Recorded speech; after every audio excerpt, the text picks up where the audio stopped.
भाग नोंदवलेला आहे त्या विद्यार्थ्यांनी कृपया उपस्थित राहायचं आहे आणि सर्व विभाग प्रमुख यांनी आपल्या जे काही डिपार्टमेंटचे रिस्पेक्टिव्ह ग्रुप आहेत त्या ठिकाणी विद्यार्थ्यांना मेसेज द्यावा की जे विद्यार्थी या स्पर्धेमध्ये सहभागी झालेले आहेत त्यांनी लवकरात लवकर जॉईन करावं आणि आपले विद्यार्थी जॉईन झालेत का नाही एकदा पाहावं. सर्व विभाग प्रमुख, सर्व वर्ग शिक्षक यांना विनंती आहे की आपण हे चेक करावं प्लीज. जे वक्तृत्व स्पर्धेमध्ये सहभागी विद्यार्थी आहेत तर त्यांनी कृपया चॅट बॉक्स मध्ये आपली उपस्थिती कळवावी. अमृता गाडगे, साक्षी लांडगे, वैष्णवी जाधव, यश सावंत, ज्ञानेश्वरी कदम, प्राजक्ता पवार आणि सुदर्शन शर्मा यांनी चॅटबॉक्स मध्ये आपली उपस्थिती दाखवावी.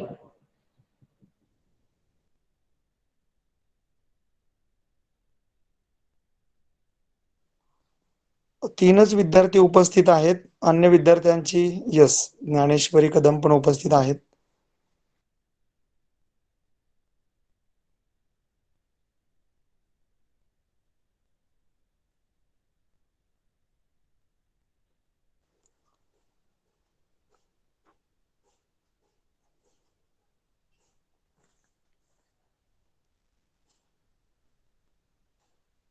बावची सर, आपण सुरू करूया.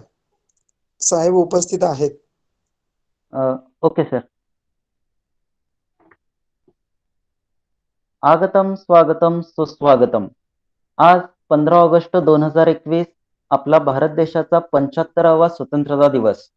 स्वातंत्र्य दिवस हा प्रामुख्याने संबंधित देशाच्या राजकीय स्वातंत्र्य दिवसात संबोधले जाते. 15 ऑगस्ट 1947 या दिवशी भारत ब्रिटिशांपासून स्वतंत्र झाला आणि तेव्हापासूनच आपण 15 ऑगस्ट हा दिवस स्वतंत्र दिवस म्हणून दरवर्षी मोठ्या उत्साहात साजरा केला जातो. अशा या 15 ऑगस्ट दिवशी मला काही लाईन्स इथं सांगाव्याशा वाटतात की 3 रंगों का नहीं ये वस्त्र, ये ध्वज तो देश की शान है और हर भारतीय के दिलों का स्वाभिमान है. यही है गंगा, यही है हिमालय, यही हिंद की जान है. दे सलामी इस तिरंगे को जिससे तेरी शान है. सर हमेशा रखना ऊंचा जब तक दिलों में जान है. और 3 रंगों में रंगा हुआ ये अपना हिंदुस्तान है, ये अपना हिंदुस्तान है. जसे की आपण म्हणतो स्वातंत्र्य हे प्रत्येक व्यक्तीच्या जीवनातील महत्वाचा भाग आहे की जो कोणीही आपल्यापासून हिरावून घेऊ शकत नाही. तरी अशा या 75व्या स्वतंत्रता दिनानिमित्त मी प्राध्यापक संदीप बावचे व मी प्राध्यापक अजय कुमार भोसले आपल्या सर्वांचे हार्दिक स्वागत करतो. अशा या विशेष प्रवणीला जुलमी ब्रिटिश राजवटीच्या पंजापासून मातृभूमीला स्वतंत्र करण्यासाठी जीवनाचे रान करणाऱ्या आणि वेचणाऱ्या स्वातंत्र्य सैनिकांना आदरांजली वाहिली जाते. आणि म्हणूनच अशा या प्रसंगी 2 वाक्य म्हणावीशी वाटतात की आजादी की कभी शाम न होने देंगे, शहीदों की कुर्बानी बदनाम न होने देंगे, बची है जो एक बूंद ही लहू की तब तक भारत माँ का आंचल नीलाम न होने देंगे. अगदी बरोबर सर. जसे की आपण बघतोय 2020 हे वर्ष असेल किंवा 2021 हे वर्ष असेल हे आपल्या सर्वांसाठीच खूप चॅलेंजिंग होतं. अशा या कोरोनाच्या वैश्विक संकटामध्ये आपल्या देशातील डॉक्टर्स असतील, पोलीस कर्मचारी असतील, नर्सेस असतील किंवा सफाई कामगार असतील या सर्वांनीच अतोनात कष्ट केले. तर अशा या कोरोना वॉरियर्सना सुद्धा शिवाजी पॉलिटेक्निकचा सलाम. तर या स्वातंत्र्य दिनानिमित्ताने व 2021-22 मध्ये निवडणूक साक्षरता मंडळांतर्गत कॉलेजमध्ये ऑनलाईन पद्धतीने विविध स्पर्धेचे आयोजन केले आहे. अशा या कार्यक्रमासाठी कॉलेजचे अध्यक्ष माननीय DR गायकवाड सर, संस्थेचे सचिव अंकुशरावजी गायकवाड सर, विश्वस्त MR गायकवाड साहेब, उपप्राचार्य विक्रांत गायकवाड सर, मार्गदर्शिका माधुरी गायकवाड मॅडम, कॉलेजचे प्राध्यापक डॉक्टर रणजित देशमुख सर तसेच सर्व शिक्षक व शिक्षकेतर कर्मचारी या सर्वांचे मी हार्दिक स्वागत करतो. नक्कीच सर. अशा या कोरोनाच्या वैश्विक संकटात सुद्धा मला सांगताना अतिशय अभिमान वाटतो की आपले शिवाजी पॉलिटेक्निक कॉलेज हे विद्यार्थ्यांच्या सर्वांगीण विकासासाठी नेहमीच वेगवेगळ्या कार्यक्रमांचे ऑनलाईन पद्धतीने आयोजन करत असते. तरी मी आपल्या मेकॅनिकल डिपार्टमेंटचे विभाग प्रमुख यांना विनंती करतो की आजच्या कार्यक्रमाची सुरुवात त्यांनी सरस्वती पूजनाने करावी.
सरस्वती पूजनानंतर मी आपल्या कॉलेजचे प्राचार्य डॉक्टर आर. ए. देशमुख सर, तसेच आमचे नेहमीच आम्हाला मार्गदर्शन करणारे सर यांना विनंती करतो की त्यांनी आजच्या कार्यक्रमाची प्रस्तावना करावी. नमस्कार. आज या ठिकाणी भारत देशाला 75 वर्ष पूर्ण झाली. या निमित्तानं आपण स्वातंत्र्य दिनाच्या या 75वी कार्यक्रमासाठी आपल्या उपस्थित सर्व लोकांना स्वातंत्र्य दिनाच्या मनपूर्वक हार्दिक शुभेच्छा. आज या ठिकाणी आपण शिवाजी पॉलिटेक्निक कॉलेज 75 स्वातंत्र्य दिनाच्या निमित्तानं या कार्यक्रमाचं जे आयोजन केलेलं आहे, या आयोजनामध्ये आपल्या संस्थेचे अध्यक्ष आदरणीय BR गायकवाड साहेब, तसेच या कार्यक्रमासाठी उपस्थित संस्थेचे सचिव AR गायकवाड साहेब, संस्थेचे ज्येष्ठ विश्वस्त मार्गदर्शक आदरणीय MR गायकवाड साहेब, कॉलेजचे उपप्राचार्य विक्रांत गायकवाड सर, मार्गदर्शिका MV गायकवाड मॅडम, सर्व माझे सर्व सहकारी, विभाग प्रमुख, कर्मचारी आणि विद्यार्थी मित्र हो. प्रथमतः आज आझादी का 75 हे जे स्वातंत्र्य दिनाचं आपण जे औचित्य साधून या कार्यक्रमाचं जे आयोजन केलेलं आहे, या स्वातंत्र्य दिनानिमित्त मी आपणा सर्वांना मनपूर्वक हार्दिक शुभेच्छा देतो आणि आपलं सहर्ष स्वागत करतो. विद्यार्थी मित्र हो, आज आपण स्वातंत्र्याच्या 75वी पदार्पण करत आहोत आणि या वाटचालीत 25वी 50वीचे असे 2 महत्त्वपूर्ण टप्पे आपण पार केलेले आहेत आणि आता आली आहे 75वी. या दीर्घ प्रवासात देश म्हणून आणि देशाचे नागरिक म्हणून आपणही हळूहळू बदलत गेलो आणि आपणही बदल केले. जागतिकीकरणामध्ये बदलांची तीव्रता ही झंझावती झाली आणि या विविध टप्प्यावर आणि या बदलांकडे निरनिराळ्या पिढ्या कशा तऱ्हेने पाहत आल्या आणि या सर्वांचा जर आपण धांडोळा घेतला तर आपल्याला विशेषत्वानं असं जाणून येईल की भारत देशानं या 75 सालामध्ये जे दैदिप्यमान यश संपादन केलेलं आहे, विविध क्षेत्रामध्ये जी उत्तुंग अशी भरारी घेतलेली आहे, तर ती खूप उल्लेखनीय कामगिरी आहे. तर विद्यार्थी मित्र हो, याचबरोबर या स्वातंत्र्य दिनाचं औचित्य साधून आज आपण पाहतोय की आपण निवडणूक साक्षरता दिनानिमित्त विविध स्पर्धेचं सुद्धा आयोजन केलेलं आहे. आणि याच निमित्तानं मी आपल्याला अजून एक गोष्ट अधोरेखित करू इच्छितो, की विद्यार्थी मित्र हो, की महाराष्ट्र राज्याला सुद्धा आज आपण पाहतो की 61 वर्ष पूर्ण झाली. 1 मे 2021 रोजी आपण ती 61वी सुद्धा साजरी केली. आणि महाराष्ट्र परिचय केंद्र नवी दिल्ली इथे जे स्थित आहे, तर या महाराष्ट्र परिचय केंद्राचा सुद्धा हीरक महोत्सवी वर्ष आपण साजरं करत आहोत. या भारत देशाच्या प्रगतीमध्ये जसं देशानं योगदान खूप महत्त्वपूर्ण कामगिरी बजावली, तर तसंच महाराष्ट्राने सुद्धा ज्या विविध क्षेत्रामध्ये खूप अशी विशेष कामगिरी बजावलेली आहे आणि जगभरामध्ये भारत देशाचं नाव कसं उज्ज्वल करता येईल, त्या दृष्टिकोनातून आपण सर्व कार्यतत्पर आहोत. तर विद्यार्थी मित्र हो, आज आपण या स्वातंत्र्य दिनाचं औचित्य साधून विविध कार्यक्रमांचं आयोजन केलेलं आहे, की या कार्यक्रमामध्ये वक्तृत्व स्पर्धा, निबंध स्पर्धा, बोधवाक्य, कविता लेखन, व्यंगचित्र अशा विविध स्पर्धेचं आयोजन करून विद्यार्थ्यांना एक संधी उपलब्ध करून देणं गरजेचं आहे, की जेणेकरून विद्यार्थ्यांच्या कलागुणांना वाव देणं आणि हे सर्व विद्यार्थी आपल्यामध्ये असलेलं जे असामान्य जे गुण आहेत, जे विशेष असे त्यांच्याकडे असणारे जे काही ज्ञान आहे, ते सुद्धा विद्यार्थी आपलं या माध्यमातून सादर करतील आणि त्यांना जे भविष्याचा वेध घ्यायचा आहे, वर्तमानामध्ये सुद्धा आपण हे करणं गरजेचं आहे. भूतकाळामध्ये जर आपण पाहिलं विद्यार्थी मित्र हो, तर विविध इतिहासातली जर पानं आपण ओलांडली, पानं चाळली आणि वर्तमानामध्ये आपण आपलं ध्येय निश्चित करून भविष्याचा वेध घेऊन आपण या दृष्टीनं वाटचाल करणं गरजेचं आहे.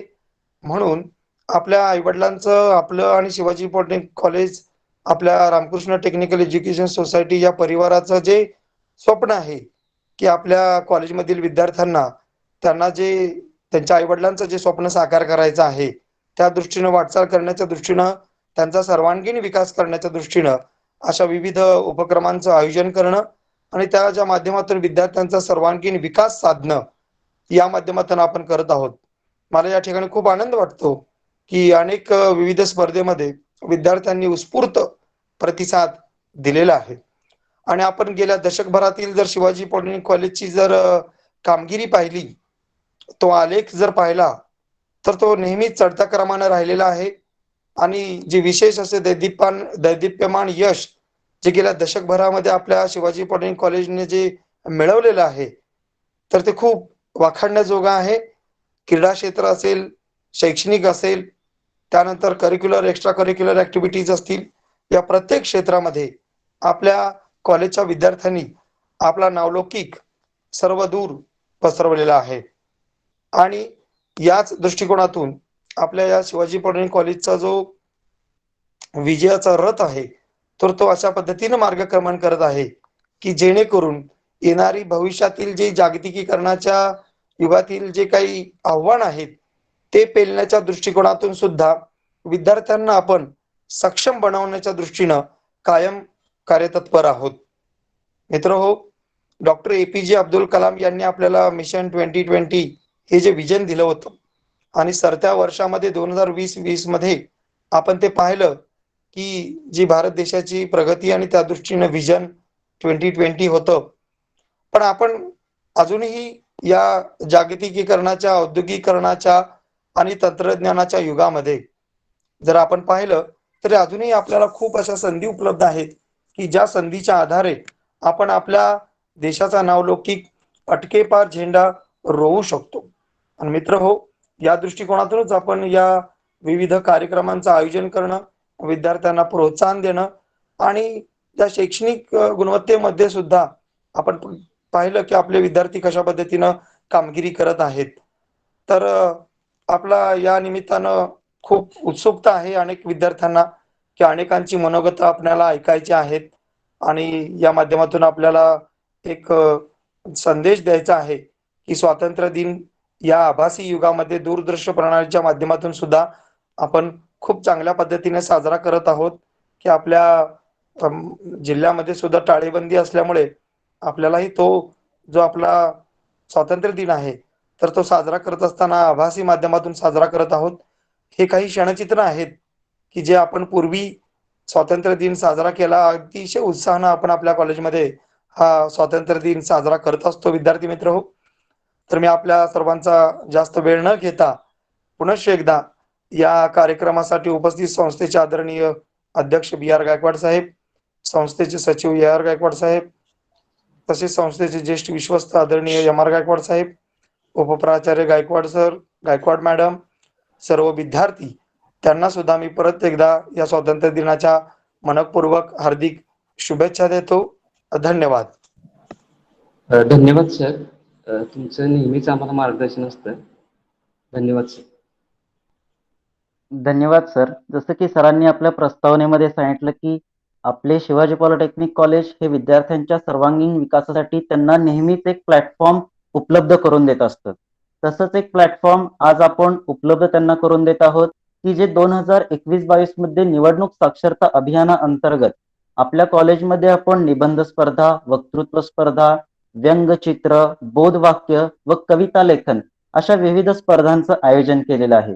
त्यातील जी वक्तृत्व स्पर्धा आहे ती वक्तृत्व स्पर्धा आज आपण इथे ऑनलाईनच्या माध्यमातून घेत आहोत. आणि आजच्या या वक्तृत्व स्पर्धेसाठी आपणास परीक्षक म्हणून जनरल सायन्स विभागाचे प्रमुख Shri P C Chavan sir व कॉम्प्युटर इंजिनिअरिंग विभागाचे विभाग प्रमुख Shri S M Sawant sir लाभलेले आहेत. तर या दोघांचेही मी या कार्यक्रमामध्ये हार्दिक स्वागत करतो. यानंतर धन्यवाद सर. यानंतर मी धन्यवाद प्राध्यापक सर. चव्हाण सर यांना विनंती करतो की या वक्तृत्व स्पर्धेचे जे नियम आहेत ते सर ते तुम्ही सांगाल sir please. Chavan sir please. Yes, धन्यवाद भोसले सर. आज आपण स्वातंत्र्याचा अमृत महोत्सव साजरा करतोय आणि या 75व्या स्वातंत्र्य दिनानिमित्ताचे औचित्य साधून आपण आज आपल्या कॉलेजमधील विद्यार्थ्यांसाठी वक्तृत्व स्पर्धेचं आयोजन केलेलं आहे. नेहमीच आपण अशा स्पर्धा विद्यार्थ्यांच्या कलागुणांना वाव मिळण्यासाठी आयोजित करत आलेलो आहोत. तर आजच्या या स्पर्धेचे विषय विद्यार्थ्यांना आपण दिलेले आहेत. त्यातील बरेचसे विषय हे स्वातंत्र्य संग्रामाशी संबंधित आहेत आणि ही जे वक्तृत्व स्पर्धा आहे त्याच्यामध्ये एक 25 गुणांच्या आधारे आम्ही या विद्यार्थ्यांचं इव्हॅल्युएशन मूल्यमापन करणार आहोत. त्याच्यामध्ये विषयाची सुरुवात आणि शेवट यासाठी 5 मार्क्स 5 गुण आपण ठेवलेले आहेत. जे विद्यार्थी किंवा स्पर्धक कशा प्रकारे आपल्या विषयाची सुरुवात करतो आणि शेवट तो आपल्या भाषणाचा कशा पद्धतीने करतोय. त्यानंतर विषयाची जी मांडणी आहे त्याच्यासाठी देखील आपण 5 गुण ठेवलेले आहेत, कारण तो विषय आपला कसा डेव्हलप करत जातोय, सुरुवात, मध्य आणि शेवट. त्यानंतर विद्यार्थ्याचं जे नॉन व्हर्बल कम्युनिकेशन, ज्याच्यामध्ये विद्यार्थ्याच्या चेहऱ्यावरील असणारे भाव आणि त्याच्या अभिव्यक्ती, हातवारे ज्याला आपण जेस्चर्स म्हणतो, त्याही त्या ठिकाणी ऑब्झर्व केल्या जातील आणि त्याच्यासाठीही 5 गुण आहेत. त्यानंतर आवाजातील चढ उतार, विषय मांडत असताना विषयामध्ये विषयातील आशयाला अनुसरून आपल्या आवाजातील चढ उतारानं तो विषय कसा चांगल्या पद्धतीनं त्याची प्रभावी मांडणी करतो, त्यासाठी 5 गुण आपण त्या ठिकाणी ठेवलेले आहेत. आणि शेवटचे जे 5 गुण आहेत ते ओव्हरऑल तयारी आणि त्या विद्यार्थ्याने केलेला प्रयत्न, ज्याच्यामध्ये त्याला जो टाइम अलॉट केलेला आहे, वेळ निश्चित केले, तेवढ्या वेळ तो बोलतो का, किंवा तो विषय मांडण्यासाठी काही त्याला एक्स्ट्रा वेळेची गरज पडते का, आणि त्यानं केलेला सर्वकष प्रयत्न, या काही मुद्द्यांच्या आधारे आपण या वक्तृत्व स्पर्धेतील स्पर्धकांचं मूल्यमापन करणार आहोत. Bhosale sir, over to you.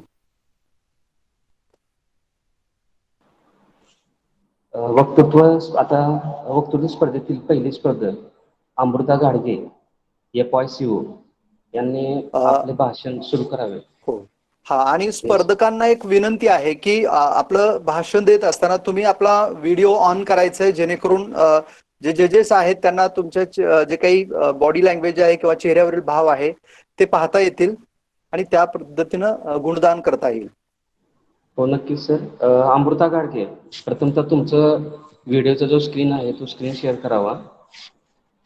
Amruta Gadge.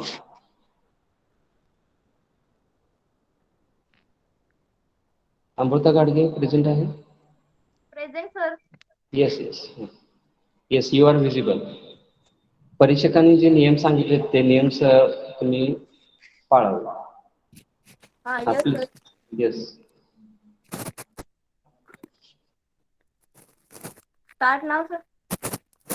Yes, you start. हो हो हो, करा, सुरू करा.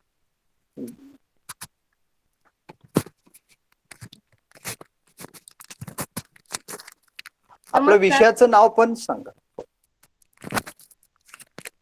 नमस्कार, मी अमृता घाडगे.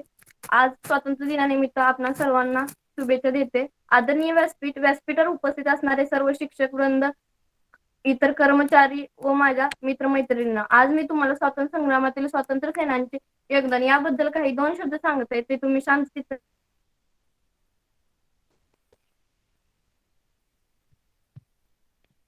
अशी आशा बाळगते व मी माझ्या भाषणास सुरुवात करते. या स्वातंत्र्य दिनी आपल्या भारत स्वातंत्र्याच्या सुवर्ण महोत्सवी वर्षात पदार्पण करत आहे. प्रत्येक नागरिकाला याचा प्रचंड आनंदाने अभिमान असणार आहे. आज जे निर्धास्त व स्वैर जीवन जगते, आज जो मोकळा श्वास आपण घेतोय, त्याला कारणीभूत असणारे सर्व स्वातंत्र्यवीर आज स्वर्गात स्वतःच्या कर्तव्याची पाठ थोपटत असतील. 4थी-5वी वयापासून या सर्व स्वातंत्र्य सेनांना आपण ऐकत आलोय. महात्मा गांधींचे सत्याग्रह, असहकार चळवळ, हिंसात्मक मार्गाने केलेल्या सर्व चळवळी यामुळे देशात स्वातंत्र्याचे महत्त्व सामान्य नागरिकांच्या जे गुलामी जगत होते त्यांच्या लक्षात आले.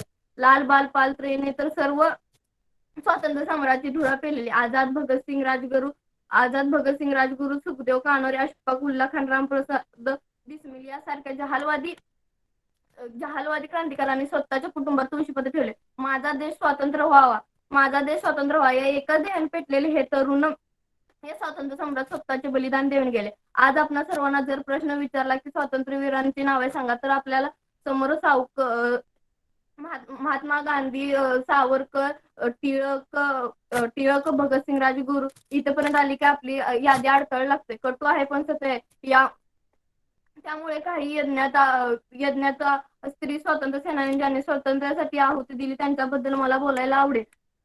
नागालँडची राणी गिडालू हिचे आंदोलन असो वा बिनादास मिल बेंगलोरचे जॅक्सन घडवणारे यांच्या गोळीबाराचा प्रयत्न असो, प्रीतीचा साहेब सिमरन स्त्रीचं स्वतःहून बाहेर पडून देशासाठी योगदान देणं तिच्या प्रगतीच्या दृष्टीने महत्वाचा टप्पा ठरला. ज्याच्या धर्मभूमीवर कधी पाठी वा पंथी नाही, एवढंच काय, ज्याची नावही कधी क्रांतिकारांच्या विजयगाथेत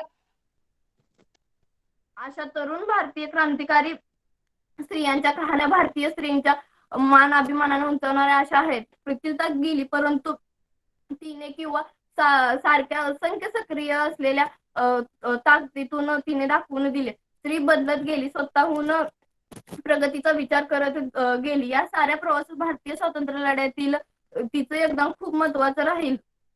तिचं महत्व आज स्वातंत्र्य दिनानिमित्त सुवर्ण भारत त्या प्रत्येक जीवाची देण आहे ज्यांनी भारतास परकीयच्या जोकाड्यातून मुक्त केला आहे. धार्मिक निकषावर फाळणी होऊन त्या प्रत्येक देवा आहे ज्यांनी भारतास परकीयांच्या जोकाड्यातून खारीचा का होईना पण वाटा उचललेला आहे. धार्मिक निकषावर फाळणी होऊन गेले.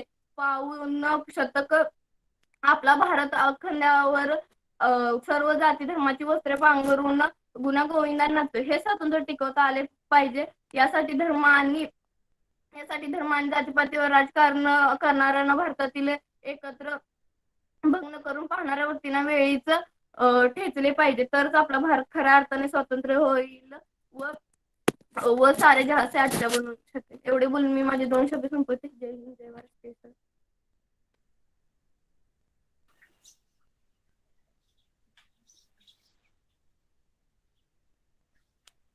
धन्यवाद. यानंतरची पुढील आपली स्पर्धक आहे साक्षी लांडगे, चालू करू sir? Second year mechanical department. चालू करू का? येस. हो, सुरू करा. नमस्कार, माझे नाव साक्षी मुकुंद लंगडे. सर्वप्रथम सर्वांना स्वातंत्र्य दिनाच्या हार्दिक शुभेच्छा. आदरणीय व्यासपीठावर उपस्थित मान्यवर आणि इथे जमलेल्या माझ्या बालमित्र मैत्रिणींनो, आज आपण आपला स्वातंत्र्य दिन ऑनलाईन पद्धतीने पहिल्यांदाच करत आहे, त्यामुळे मला याची खूप उत्सुकता आहे. माझ्या विषयाचे नाव आहे लोकशाहीचे यश आणि अपयश. आली आली निवडणूक आली, आली आली निवडणूक आली, नेत्यांना ढेऱ्या वाकून झुकायची पाळी आली. आली आली निवडणूक आली, नेत्यांना ढेऱ्या वाकून झुकायची पाळी आली. मटण दारूसाठी होईल पैसा हलका, मटण दारूसाठी होईल पैसा हलका, एकदा का निवडून आलो दाखवेल सगळ्यांना झलका. वरील वरील कडव्यांवरून उद्देश कळालाच असेल. निवडणूक लोकशाहीतील एक अविभाज्य घटक. लोकशाही ही एक सातत्याने चालणारी जिवंत प्रक्रिया. लोकशाहीचा स्वीकार केला म्हणजे लोकशाही अस्तित्वात आली असे होत नाही. त्यामुळे लोकशाही टिकवण्यासाठी दक्ष राहावे लागते, जाणीवपूर्वक प्रयत्न करावे लागतात. लोकशाहीला असणारे धोके ओळखून त्यांचे वेळीच लोकशाहीच्या मार्गाने निराकरण करणे आवश्यक आहे. सध्या सामाजिक आणि राजकीय लोकशाहीच्या यशापयशाबद्दल अनेकांच्या मनामध्ये शंका कुशंकांनी गर्दी केली आहे. लोकशाहीच्या चारही स्तंभांनी आत्मपरीक्षण करण्याची गरज निर्माण झाली आहे. जनता सार्वभौम आहे याची सर्वांना जाणीव करून देण्याची वेळ आली आहे. यशस्वी लोकशाही बाबत डॉक्टर बाबासाहेब आंबेडकरांनी सांगितलेल्या विचारांचा मागोवा घेण्याची आवश्यकता आहे. लोकशाहीचे दुसरे नाव बंधुभाव आहे. लोकशाही हा शासन संस्थेचा प्रकार नसून प्राथमिक दृष्टीने एकत्रित जीवनाची पद्धती आहे. आपल्या बांधवांबद्दल आदराची आणि पूज्यतेची भावना किंवा दृष्टी असे तिचे तत्व स्वरूप आहे. राजकारणात भक्ती किंवा विभूत पूजा म्हणजेच अधःपतनाचा मार्गच असतो. परिणामी त्यामुळे हुकुमशाही प्रवृत्ती वाढते असे बाबासाहेबांनी सांगितले आहे. राजकारणातील विशिष्ट लोकांचा दरारा व मक्तेदारी तसेच सामाजिक विषमता हे दृश्य पालटले पाहिजे. असे झाले नाही तर विषमतेची झळ लागलेला वर्ग राजकीय लोकशाहीचे कवच फोडून टाकल्याशिवाय स्वस्थ बसणार नाही असा इशारा डॉक्टर बाबासाहेब आंबेडकरांनी दिला होता. देशात सध्या वेगवेगळ्या राजकीय विचारांना विरोधाला थेट दहशतवादाचे लेबल लावण्याचे प्रकार सुरू आहेत. हा कोण सांप्रती आला नवतारा अवचित उदयाला असा प्रश्न अरुण साधूंनी त्यांच्या 80च्या दशकात गाजलेल्या पडघम या राजकीय नाटकात विचारला होता. आणीबाणीनंतरच्या 30-35 वर्षांच्या दीर्घकाळानंतरही काही बदललेल्या तर काही न बदललेल्या संदर्भाच्या चौकटीत आम आदमी पार्टीचा नवा तारा देखील नाट्यमय पद्धतीने उदयाला आलेला दिसत होता. त्याच्या निमित्ताने साधूंच्या जुन्या नाटकांची आणि त्यांच्या साहित्यातून मराठी वाचनाला झालेल्या मुख्य प्रवाही राजकारणातल्या तानेबाण्यांची तोंड ओळखीची स्वाभाविक आठवण झाली. इतकेच. आणीबाणीचे राजकारण मध्यमवर्गीय राजकारण मानले गेले असले तरी त्याचे नेतृत्व थेटपणे मध्यम वर्गाकडे आलेच नाही. ही लोकशाहीसाठी हानिकारक तथा आश्चर्यजनक बाब आहे. भारतातल्या निरनिराळ्या शहरी केंद्राच्या मध्यम वर्गाचा आकार तेव्हा मर्यादित होता. नंतरच्या उदारीकरणाच्या पर्वातल्या नव्या उभरत्या आणि संख्येने वाढलेल्या मध्यम वर्गाचे हे राजकारण आहे. त्याहून महत्वाचे म्हणजे या राजकारणाने मध्यम वर्गाच्या चर्चा विश्वाला भारतातील लोकशाही राजकारणाच्या केंद्रस्थानी आणून ठेवले आहे. भारतात लोकशाही राजकारणाचे चर्चा विश्व आजवर प्रामुख्याने साधन सामग्रीचे वाटपाविषयीचे, दलित वंचित प्रांतिक गटांच्या आत्मसन्मानाच्या वाटपाविषयीचे, अल्पसंख्याकांच्या सुरक्षिततेचे आणि कल्याणकारी राज्यसंस्थेविषयीचे राहिले आहे. भारत हा लोकशाही प्रधान देश आहे आणि भारतात असणारी लोकशाही आपले वलयंकित आभूषण आहे. जगभरात विविध देशांनी लोकांना, तज्ञांना आपली लोकशाही आणि लोकशाही कामकाज म्हणजे एक कोडेच आहे. गांभीर्याने विचार केला तर आपल्यालाही याची जाणीव होईल की ज्या देशाची लोकसंख्या ही जवळपास 125 कोटीहून अधिक आहे, सर्व जाती धर्माचे लोक जिथे एकत्र राहतात, जिथे सर्वार्थाने विविधता आहे, तिथे हे लोकशाहीचे आव्हान पेलणे काही साधी गोष्ट नाही. इतकं असूनही राजकीय घडामोडी आणि अस्तित्वात उरली सुरलेली लोकशाही धोक्यात वाटत आहे आणि लोकशाही खरंच यशस्वी झाली की अजून अपयशच स्वीकारत आहे हा प्रश्न निर्माण होत आहे. धन्यवाद. धन्यवाद, खूपच छान. यानंतर या स्पर्धेचे पुढील स्पर्धक वैष्णवी जाधव, हिला विनंती करतो की तुम्ही तुमचे Present, भाषण sir. सुरू करा. Yes yes, you are Good visible. You morning. Start now. Good morning, all of you. My name is Vaishnavi Vijay Siya Jadhav and I am a 5th student. My speech name is स्वातंत्र्याची 75 वर्ष अमृत महोत्सव. स्वागत करूया सकल जनांचे मोद बहु हा झाला, आज सुनीत दिन हा आला. 15 ऑगस्ट आज अमृत महोत्सव म्हणजे 75वा स्वातंत्र्य दिवस आहे. 8 ऑगस्ट रोजी महात्मा गांधी यांनी इंग्रजांना भारत छोडो असे निर्वागीचे आवाहन केले होते व सर्वत्र स्वातंत्र्यभर असा अलगार पुकारला होता. 9 ऑगस्ट रोजी इंग्रजांनी स्वातंत्र्य लढ्यात उतरलेल्या सर्व वेड्या वीरांवरती अत्याचार करण्यास सुरुवात केली होती. या घटनेला 75 वर्ष पूर्ण होत आहेत व आणि देशाला स्वातंत्र्य मिळाले या घटनेला देखील आज 75 वर्ष पूर्ण होत आहेत.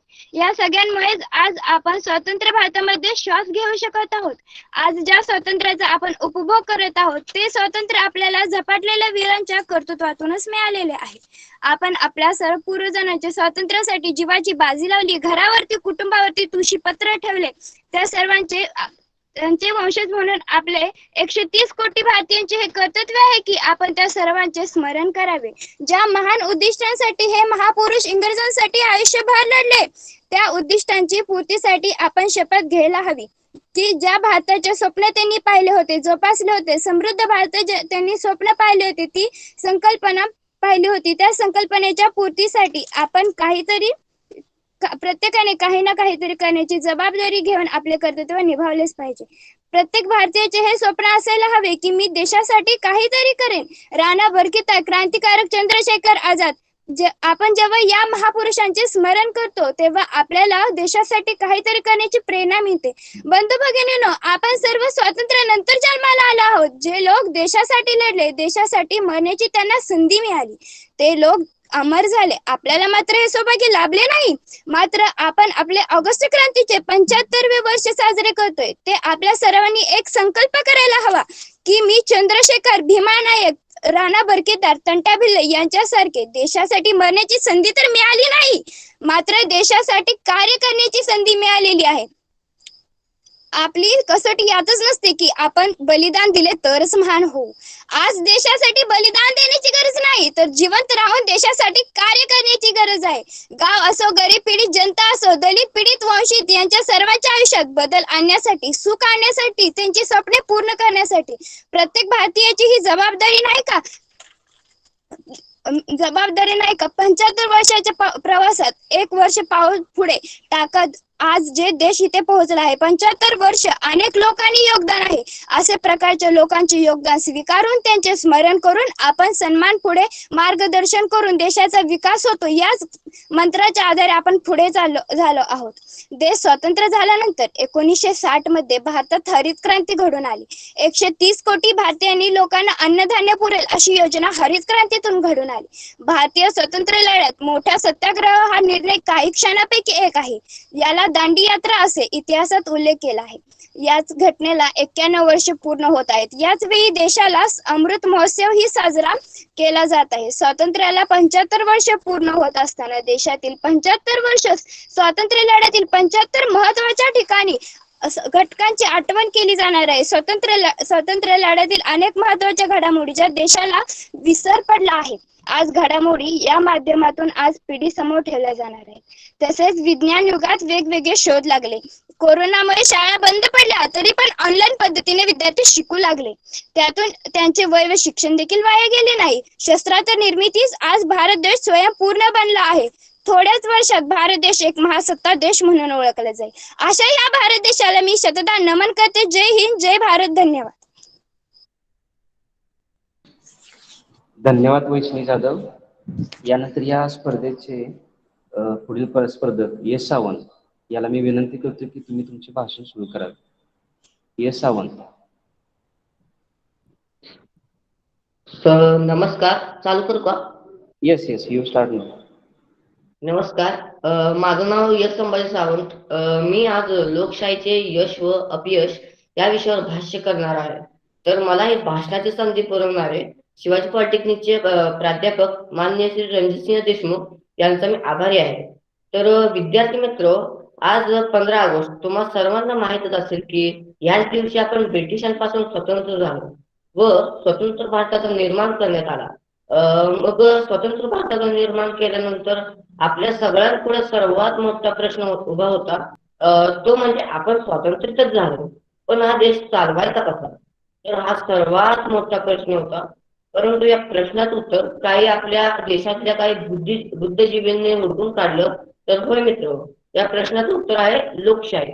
1947च्या काळाआधी भारतामध्ये राजशाही असायची, परंतु 1947च्या काळानंतर भारतामध्ये लोकशाही अस्तित्वात आणण्यासाठी लोकांनी आतोनात प्रयत्न केले.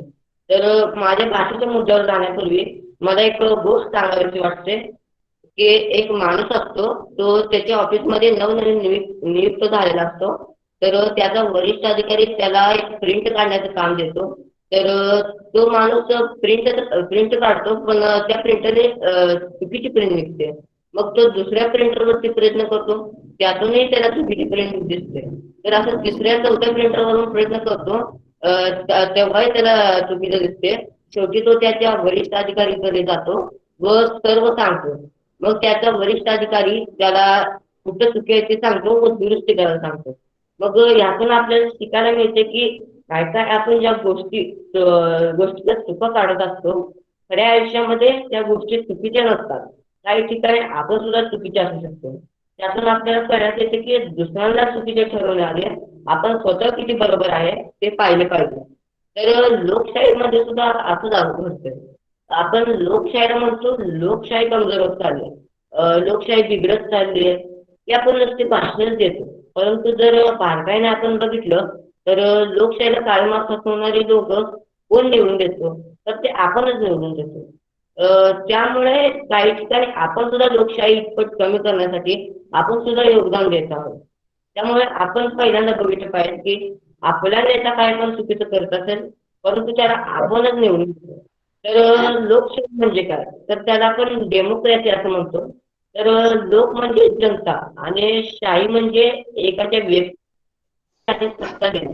तर लोकशाहीचे जनक डॉक्टर बाबासाहेब आंबेडकर म्हटले जाते.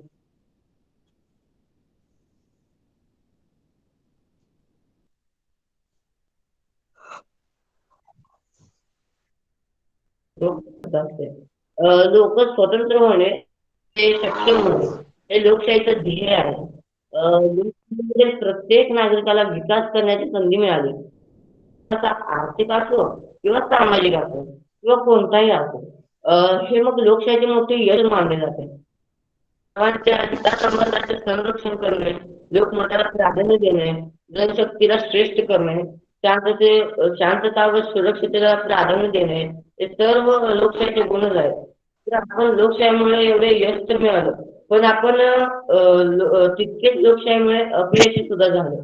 कारण आपण चुकीच्या लोकांच्या हाती सत्ता दिली. त्यामुळे लोकशाही कुचकट कामी ठरली. आणि कोणीतरी असं म्हणलेलं होतं की लोकशाही चालवण्यासाठी जे संविधान लागतं, तर ते संविधान चुकीच्या हाती लागलं तर मग ते कितीही चांगलं असलं तर मग ते लोकशाही टिकणारच नाही.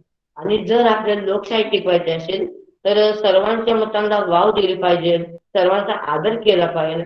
आणि तीच गोष्ट आज लोकशाहीमध्ये कुठेतरी विसरत, लोकशाही नावालाच लोकशाही राहिली नसून त्याऐवजी हिटलरशाही चालू झालेली आहे. मीडियाचं स्वातंत्र्य हिसकावून घेतलेले आहे. काहीतरी सरकारच्या विरुद्ध जर बोललं तर त्याच्यावर देशद्रोहाचे मुकदमे चालवले जातात, त्याला जेलमध्ये टाकलं जातं, त्यांच्या बोलणाऱ्या जनावरांपेक्षा तुच्छ पद्धतीने गिनलं जातं. तर लोकशाहीचे 4 स्तंभ असतात. विधिमंडळ, त्याला आपण म्हणतो लेजिस्लेचर असं म्हणतो. तर ही लोकशाहीचा पहिला पाया आहे. त्यामध्ये लोकांद्वारे प्रतिनिधी निवडले जातात. पण इथे चुकतंय काय की इथे चुकीची माणसे जातात. तर दुसरा पाया आहे कार्यकारी, त्याला आपण एक्झिक्युटिव्ह असंही म्हणतो. तर यामध्ये कलेक्टर असतात, सिव्हिल सर्वंट असतात. सिव्हिल सर्वंट यामध्ये जनतेचे सेवक हे जनतेला नोकराप्रमाणे वागवतात. म्हणजे थोडक्यात असतात तर ते सेवकच आहेत, परंतु ते स्वतःला या जनतेचा राजा समजून बसले. मग इथे एक चूक झालेली आहे. मग तिसरा पाया म्हणजे न्याय व्यवस्था, त्याला आपण ज्युडिशियरी असं म्हणतो. मग न्याय भारतात गरीब लोकांसाठी तर न्याय मिळणं दूरच ठेवा. न्याय म्हणजे काय ते सुद्धा त्यांच्या ध्यानामनातून विसरून गेलेले आहे. कारण न्याय मिळण्यासाठी जे वकील लागतात त्यांची फीज एवढी वाढवून ठेवलेली आहे की एखादा गरीब माणूस येऊच शकत नाही तिथपर्यंत. आणि जे तिथपर्यंत येतात त्या लोकांना सुद्धा उशिराने न्याय मिळतो. तर हे सुद्धा आपल्या लोकशाहीचे एक अपयशच आहे. आणि चौथा पाया म्हणजे वृत्तपत्र, त्याला आपण न्यूजपेपर असंही म्हणतो.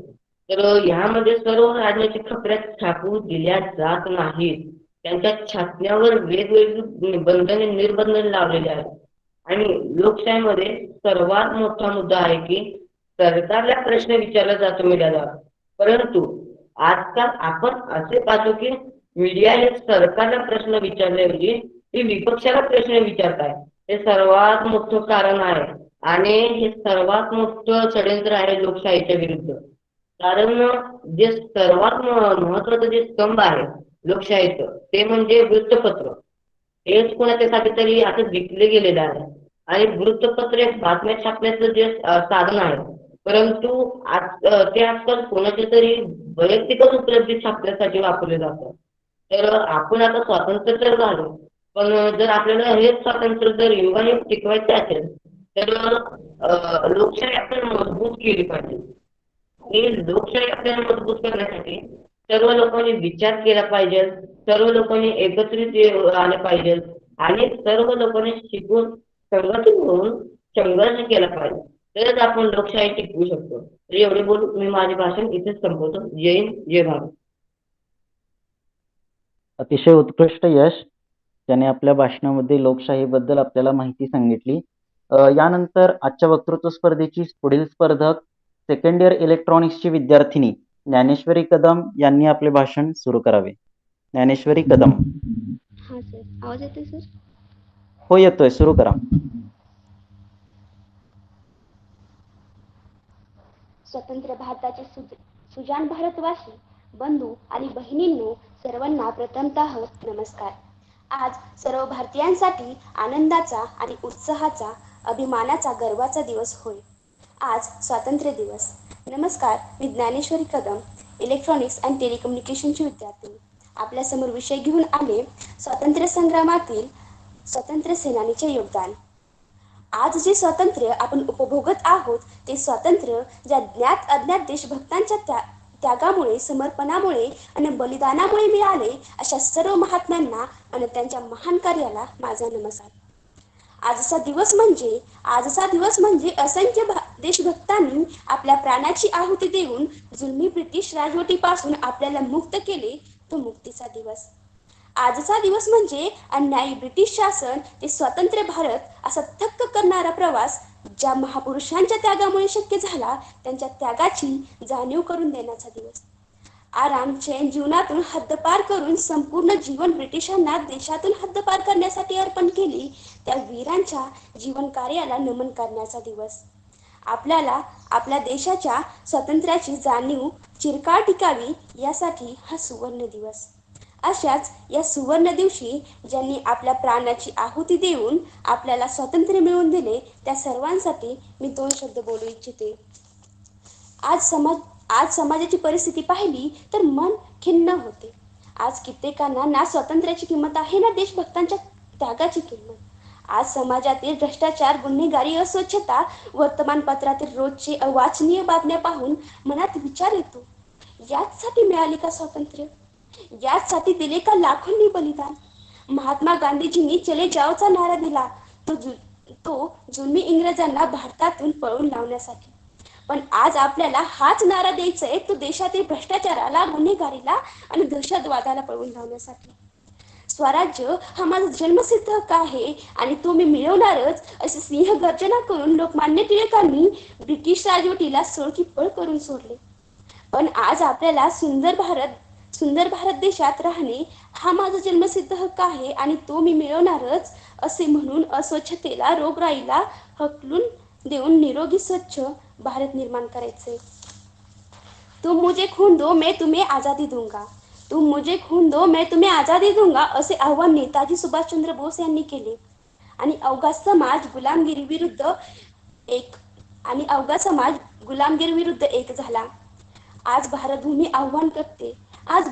आव्हान करते, तुम मुझे स्वच्छ रखो मैं तुम्हें निरोगी सुखी रखूंगी. आज देशाला स्वातंत्र्य मिळून 75 वर्ष पूर्ण झाली, पण आजही असंख्य गावे पुरामध्ये आहेत. रोजगारासाठी लोक वणवण भटकत आहेत. ते स्वतंत्र भारताच्या सुसंस्कृत लोकप्रतिनिधीचे अपयश की काय? 100 वर्षापूर्वी आपली भारतभूमी देशवासियांना आर्तविनवणी करत मागणी करत होती, मला पारतंत्र्यातून मुक्त करा, मला गुलामगिरीतून मुक्त करा. आणि आपल्या असंख्य देशभक्तांनी घरावर तुळशीपात्र ठेवून बलिदान देऊन तिचं मानही पूर्ण केलं. पण आज हीच भारतभूमी आपल्याला मागत आहे मुक्तता. काय मागत आहे? मुक्तता. जातीभेदातून मुक्तता, दहशतवादातून मुक्तता, प्रांतवादातून मुक्तता, स्त्री भ्रूण हत्येतून मुक्तता, महिला अत्याचारातून मुक्तता, पर्यावरण ऱ्हासातून मुक्तता. तुम्ही आपण सर्वच भारत मातेची लेकरं. तिचं हे मागणं पूर्ण करण्यासाठी तन मन धनाने कधी एकत्र येणार? आपण सुखी समाधानाने एकत्र नांदलो पाहिजे. आपले कर्तव्य प्रामाणिकपणे पूर्ण केले पाहिजे. देश विकासासाठी आपले जीवन व्यतीत केले पाहिजे. असंख्य बाबा आमटे, असंख्य अण्णा हजारे, असंख्य अब्दुल कलाम निर्माण झालेच पाहिजेत, तरच भारतभूमीला आपला अभिमान वाटेल. किती आक्रोश तो झाला, किती रक्तांच्या नद्या वाहल्या, सडा पडला मृतदेहांचा, तेव्हा स्वातंत्र्य दिन उदयास आला. तरुणांनी तरुण पण दिले, इच्छा आकांक्षावर पाणी सोडले, मातृभूमीलाच प्रियसी मानले आणि तिच्या रक्षणार्थ वीरमरण पत्कारले, तेव्हा स्वातंत्र्य दिन उदयास आला. आईने मुलाचे बलिदान दिले, विवाहितेने सौभाग्यपणाला लावले, तरुणींनी शस्त्र धारण केले, देशालाच आपला दागिना मानले, तेव्हा स्वातंत्र्य दिन उदयास आला. एवढे बोलून मी माझे 2 शब्द संपवते. धन्यवाद. यानंतरची पुढील स्पर्धक सेकंड इयर मेकॅनिकलची विद्यार्थिनी प्राजक्ता पवार यांनी आपले भाषण सुरू करावे.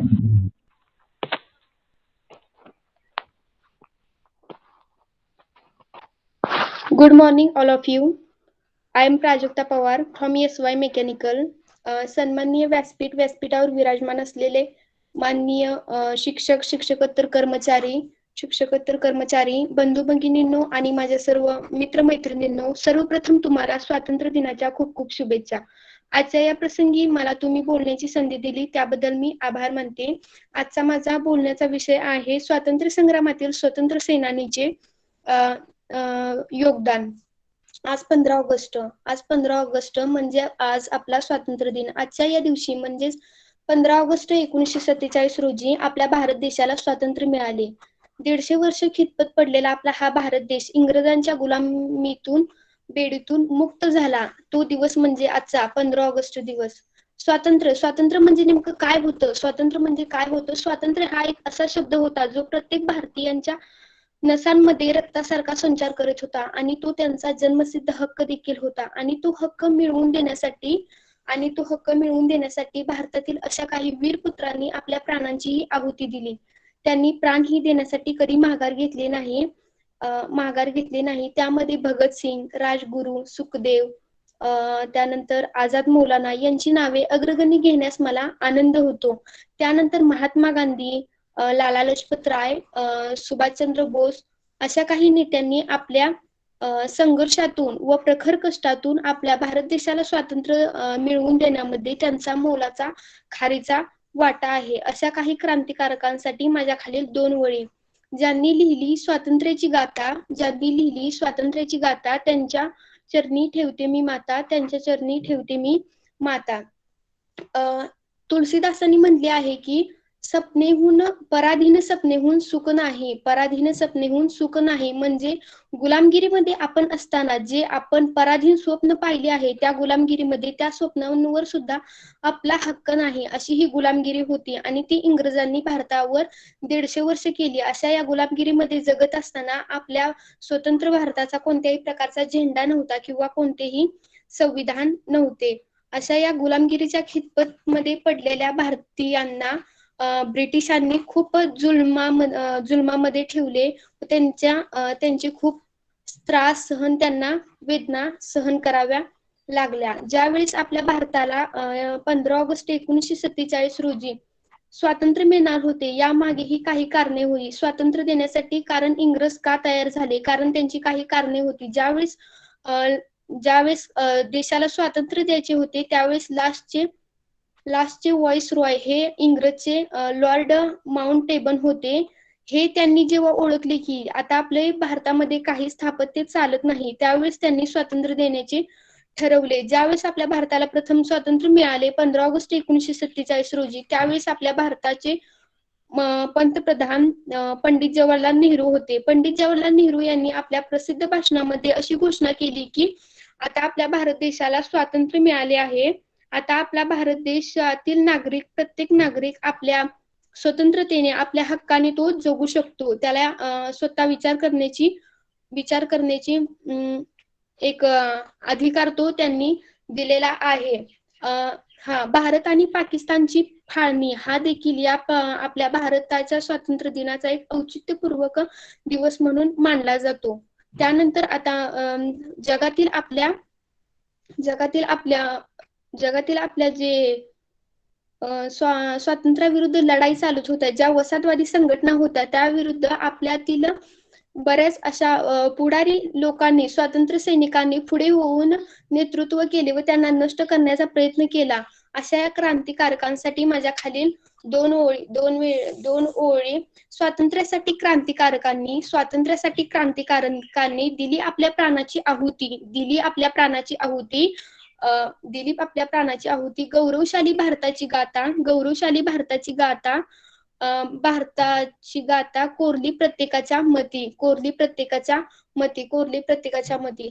अशा भारताचा स्वातंत्र्य दिन साजरा करण्यामागील एकच उद्देश होतं. भारतातील जी तरुण पिढी आहे, त्या तरुण पिढीच्या मनावरती आपल्या मातृभूमीबद्दल प्रेम भावना जाग्या करण्याचे एक उद्देश होता. तो उद्देश पंडित जवाहरलाल नेहरू यांनी आपल्या भाषणातून बोलून दाखवला.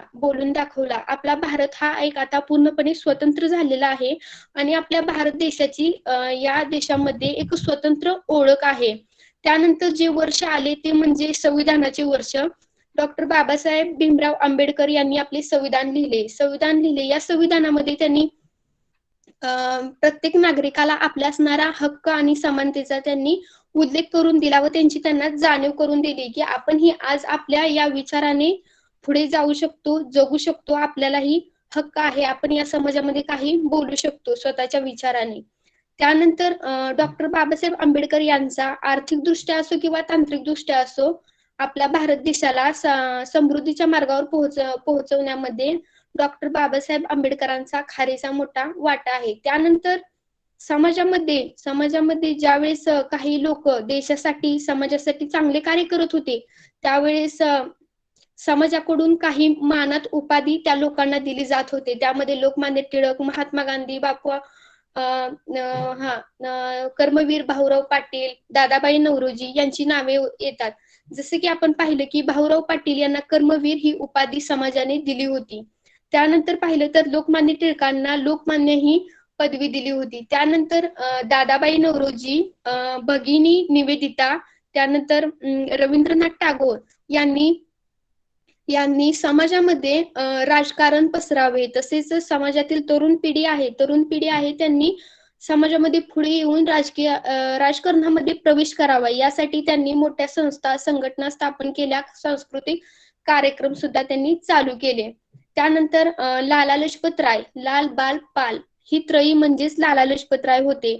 यांनीही आपल्या देशासाठी खूप मोठे योगदान दिले. त्यानंतर नाव येते ते म्हणजे लोकमान्य टिळकांचं. लोकमान्य टिळक यांनी मंडालेच्या कारागृहामध्ये जन्मठेप स्वीकारली. ती म्हणजे कशासाठी? आपल्या स्वातंत्र्यासाठी. स्वातंत्र्य मिळवून द्यायचं होतं आपल्या या भारत देशाला. त्यानंतर स्वातंत्र्यवीर सावरकरांनी अंदमानच्या काळ्या समुद्रामध्ये स्वतःला जन्मठेप स्वीकारून घेतली. कशासाठी? तर त्यांना ते स्वातंत्र्य प्राप्त करून द्यायचं होतं, त्यासाठी. त्यानंतर महात्मा गांधीजींनी भारत छोडो हे आंदोलन केलं. त्यानंतर तसेच अजून मिठाचा सत्याग्रह, दांडी येथे झालेला मिठाचा सत्याग्रह, या सर्व घटना ज्या आहेत ना, या ही भारताला स्वातंत्र्य प्राप्त करून देण्यास बहाल केल्या जातात. अशा काही आपल्या भारत देशामध्ये असे काही वीर जवान होते की हजारो वीर जवान होते की ज्यांनी आपले प्राण मागे पुढे कोणत्याही गोष्टीचा विचार न करता देशासाठी अर्पण केले. अशा या वीर सुपुत्रांना माझे कोटी कोटी प्रणाम. कोटी कोटी प्रणाम. आजचा आपण 75वा स्वातंत्र्य दिन साजरा करत आहोत. आजची परिस्थिती पाहता कोरोनाने संपूर्ण देशामध्ये आपल्या थैमान घातले आहे. त्यामुळे आपल्याला आजचा हा स्वातंत्र्य दिन ऑनलाईन पद्धतीने साजरा करावा लागत आहे. पोलीस, त्यानंतर डॉक्टर, पोलीस, सैनिक, नर्स असो अशा या महान वीरांनी देखील आपल्या भारत देशाच्या सेवेमध्ये लागले आहेत. मला असे वाटते की आपण ही थोडा सहभाग नोंदवावा आणि आपला हात मोलाचा त्यांना द्यावा. मला असे वाटते की असा सोनेरी दिवस लवकरच उगवेल की ज्यावेळेस आपण भारत हा कोरोनाला हरवेल आणि पुन्हा एकदा आपण सर्व एकत्र येऊ अशी मी अपेक्षा करते. आजच्या या दिवसाबद्दल मला बोलायला दिल्याबद्दल धन्यवाद. Thank you. Have a nice day. यानंतरचं पुढील स्पर्धक सुहर्ष शर्मा यांनी आपले भाषण सुरू करावे. Suharsh Sharma. Sir. Hello sir. हा सुहर्ष सुरू कर.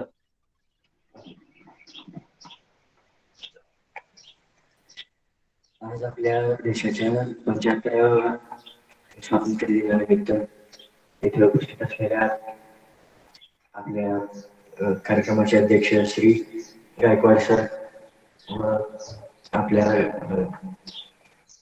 कॉलेजचे विश्वस्त उच्च पदाधिकारी, आपल्या कॉलेजचे प्राचार्य श्री देशमुख सर व सर्व विभागांचे विभाग प्रमुख, विद्यार्थी बंधू भगिनी व पालक वर्ग यांचे मी मनापासून हार्दिक स्वागत करतो. आज मी आपल्या देशाच्या विकासातील विज्ञान व तंत्रज्ञानाच्या योगदानावर भाष्य करणार आहे. आपल्या देशाच्या स्वातंत्र्यानंतर तरी 70 वर्ष आपल्या देशातील सर्व अतिउच्च शिक्षित व्यक्ती जसे की सुंदर पिचाई जे आज गुगलचे CEO आहेत, अशा व्यक्तींनी भारतात शिक्षण घेऊन विदेशात काम करण्याचं ठरवलं. जवळपास 99% आपल्या देशातील शास्त्रज्ञ बाहेरच काम करत राहिले. पण त्यापैकी काही मोजकेच जण जसे की APJ अब्दुल कलाम यांना देशासाठी काम करू वाटलं किंवा देशाच्या विकासात हातभार लावू वाटला. त्यांनी ही क्रायोजेनिक इंजिन बनवलं, एक मिसाईल धनुष आणि अशा अनेक मिसाईल्स बनवल्या. म्हणून त्यांना मिसाईल मॅनच्या नावानेही ओळखलं जातं. आजपर्यंत आपण 99% शास्त्रज्ञांना गमावलं. गेल्या 70 वर्षांमध्ये आपण फार परावलंबी झालो. जसे की आज आपण सगळ्यात ॲम्युनिशन्सच्या बाबतीत आपण एशियातील सगळ्यात मोठे इम्पोर्टर होतो.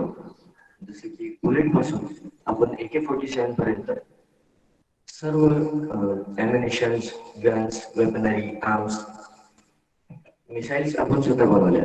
पण जे मायनर गोष्टी आहेत जसे की हे छोटेसे ॲम्युनिशन्स आपण बनवले नाही, ते सगळे इस्रायल, जपान आणि अमेरिकाकडून आपण इम्पोर्ट केलंय. सुपर कॉम्प्युटर बनवल्यानंतर आपलं सर्वात मोठं ध्येय कम्प्लीट झालं की सुपर कॉम्प्युटर आपल्या इथे बनवला. त्यानंतर आपण धवल क्रांती बघितली, हरित क्रांती बघितली. यामागे सर्व विज्ञान व तंत्रज्ञानाचा हात होता. आजपर्यंत जसे की एक APJ अब्दुल कलामांनी फार गहन विचार केला की जर भारताला न्यूक्लिअर पॉवर बनायचं आहे तर न्यूक्लिअर पॉवर तर आपला देश होताच, पण न्यूक्लिअर वेपन टेस्टिंग बद्दल कोणीही विचार केला नव्हता. अटल बिहारी वाजपेयींच्या काळात आपल्या देशाने पोखरण या ठिकाणी एक वेपन टेस्ट केलं होतं. त्या युनायटेड स्टेट्सच्या TT मध्ये आपल्या देशाने या गोष्टीवर साईन केलं होतं की आपला देश ना पाण्यावर अनुभव करू शकतो ना जमिनीवर नाही आकाशात, पण आपण जमिनीच्या आत बॉम्ब फोडले. ते खरंच गुन्हास्पद होतं. पण अशी गोष्ट फार कमी वेळात करणं हे फारच चॅलेंजिंग काम होतं, जे आपल्या शास्त्रज्ञांनी करून दाखवलं वेळेत. आणि आजपर्यंत आपण सगळं काही इम्पोर्ट करत आलोय, जसे की पेन ड्राईव्ह आणि तो मोबाईल ज्यावर तुम्ही हे सगळे बघताय. सर्व गोष्टी चायनातून किंवा बाहेर कुठून तरी इम्पोर्ट केल्या आहेत. आज सगळ्यात जास्त प्रचलित ब्रँड म्हणजे ऍपल. ऍपलला सर्वाधिक स्कोप आहे जर तुम्हाला फोन घ्यायचा असेल, जसे की आयफोन, iOS. आणि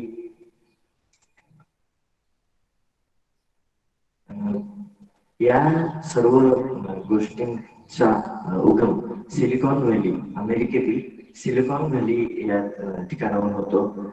जसं की आपण बघू शकता की अमेरिकेमध्ये सिलिकॉन व्हॅली सर्वाधिक म्हणजे IT हब म्हटलं जातं ज्याला. पण IT हब मिडल ईस्टचा जर असेल तर तो इस्रायल आहे. इस्रायलची सर्वात मोठी पॉलिसी आहे TTO, म्हणजे टेक ट्रान्सफर ऑर्गनायझेशन, ज्यांनी जसे की आता एक अनस्टेबल जिओ पॉलिटिकल एन्व्हायरमेंट मध्ये जर IT हब बनायचा असेल तर सर्वात मोठा GDPचा हिस्सा आपल्याला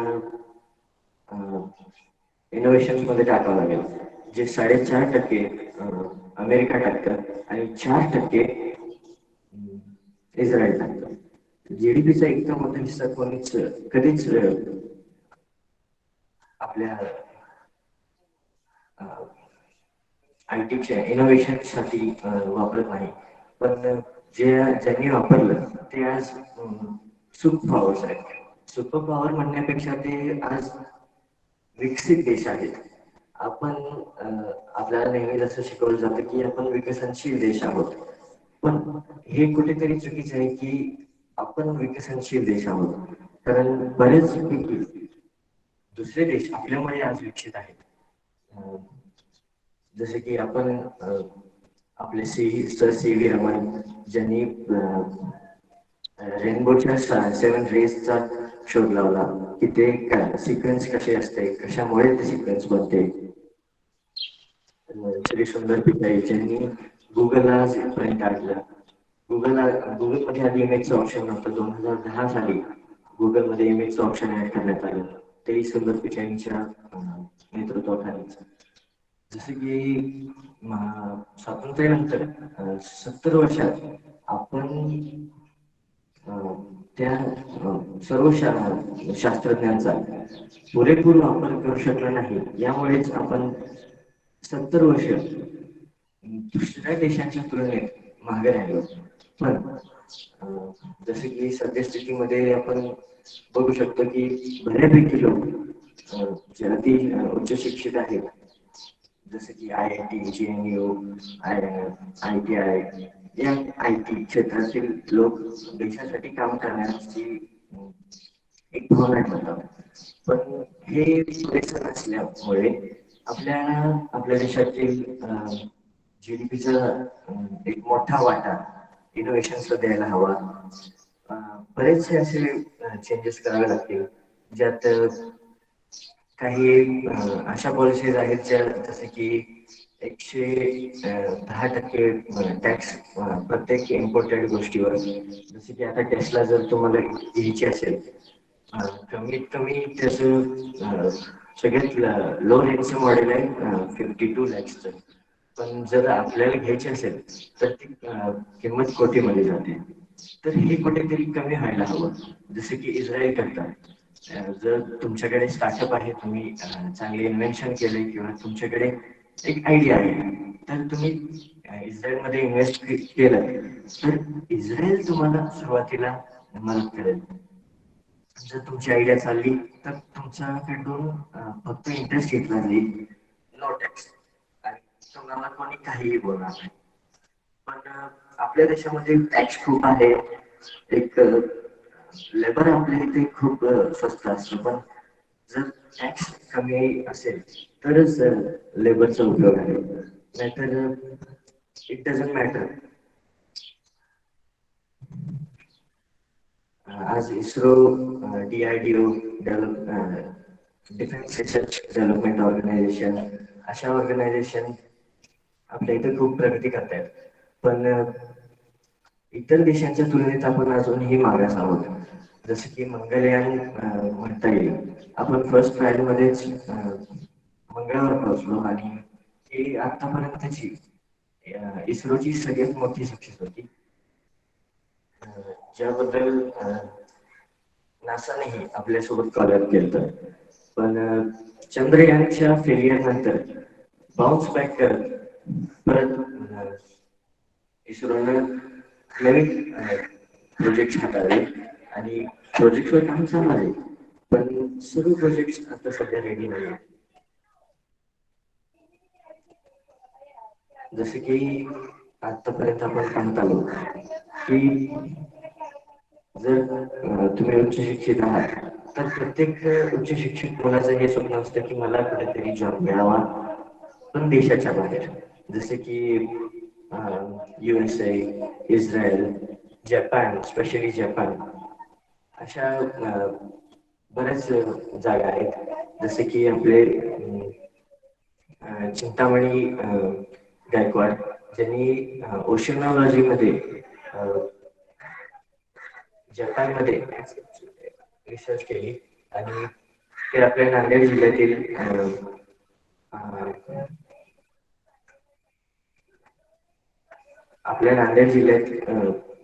त्यांचा जन्म झाला आणि नांदेड जिल्ह्यातून त्यांनी BA, BSc सर्व शिक्षण त्यांनी इथे घेतलं. पण एक स्कॉलरशिप असते जपानची, ज्यातून फक्त 3 भारतीय विद्यार्थ्यांना सिलेक्ट केलं जातं. त्या स्कॉलरशिप मध्ये त्यांना सिलेक्ट केलं गेलं आणि ते बाहेर निघून गेले. आणि अशा प्रकारे आपण आणखी एक शास्त्रज्ञ बाहेर देशात पाठवला. आणि जसे की त्यांनी एक स्कॉलरशिप उभा केली होती, ज्यातून फक्त 3 भारतीयांना एक संधी मिळणार होती. तशी स्कॉलरशिप आपण स्वतःच्या विद्यार्थ्यांसाठी उपलब्ध करणं आवश्यक आहे. आजपर्यंत बरेच शास्त्रज्ञ बाहेर गेलेत, पण आता ही इतकी वेळ झालेली नाहीये. आपण अजूनही खूप काही करू शकतो. फक्त थोड्याशा पॉलिसीज मध्ये चेंज करण्याची गरज आहे. ज्यामध्ये चेंज झाला नाही तर आपण विकसनशीलच राहावं नेहमी, कारण विकसितची व्याख्या नेहमी बदलत राहते. आपल्याला डिसाईड करायचंय की आपण विकसनशील राहणार आहोत नेहमी की विकसित मध्ये जाणार आहोत. धन्यवाद.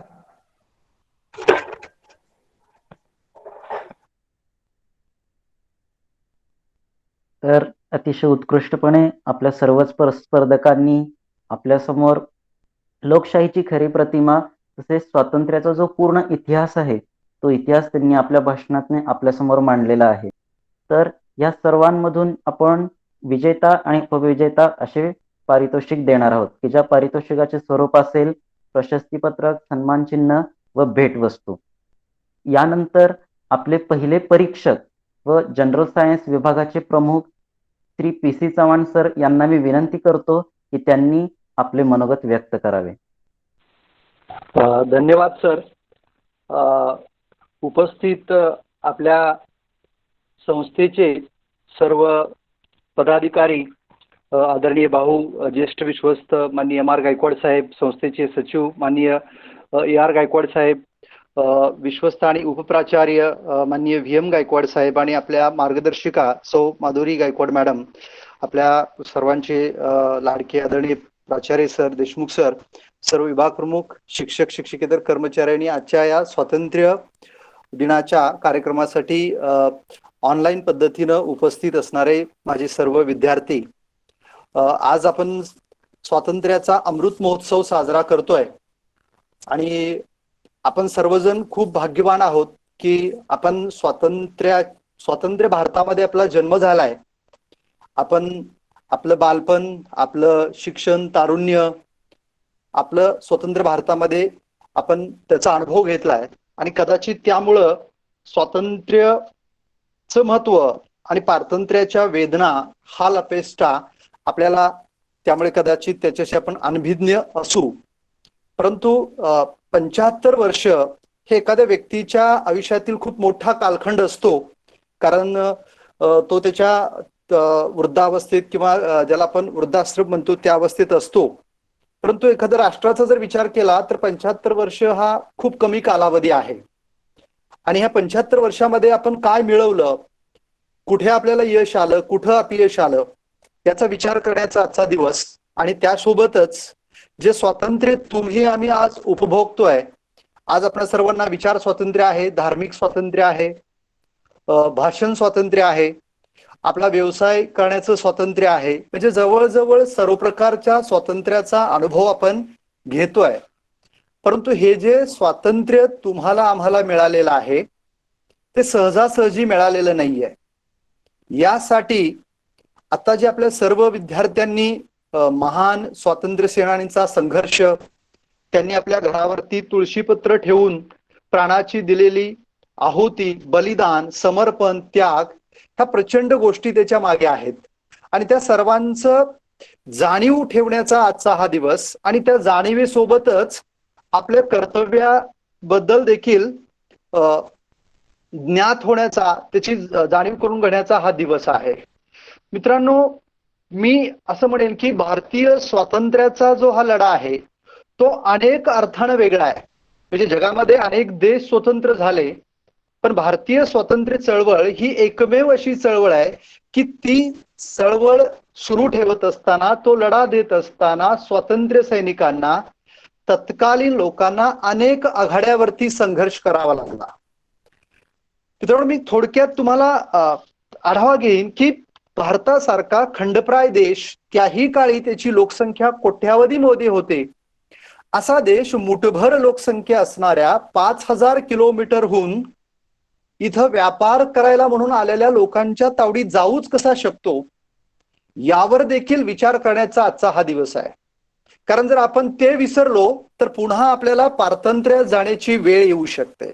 आणि म्हणून आपण स्वातंत्र्य कसं मिळवलंय, तो स्वातंत्र्याचा लढा आपण शालेय जीवनात पाहिलेला आहे. प्रत्येक 15 ऑगस्ट 26 जानेवारीला आपण त्याला उजाळा देतो, त्याच्यापासून प्रेरणा घेतो.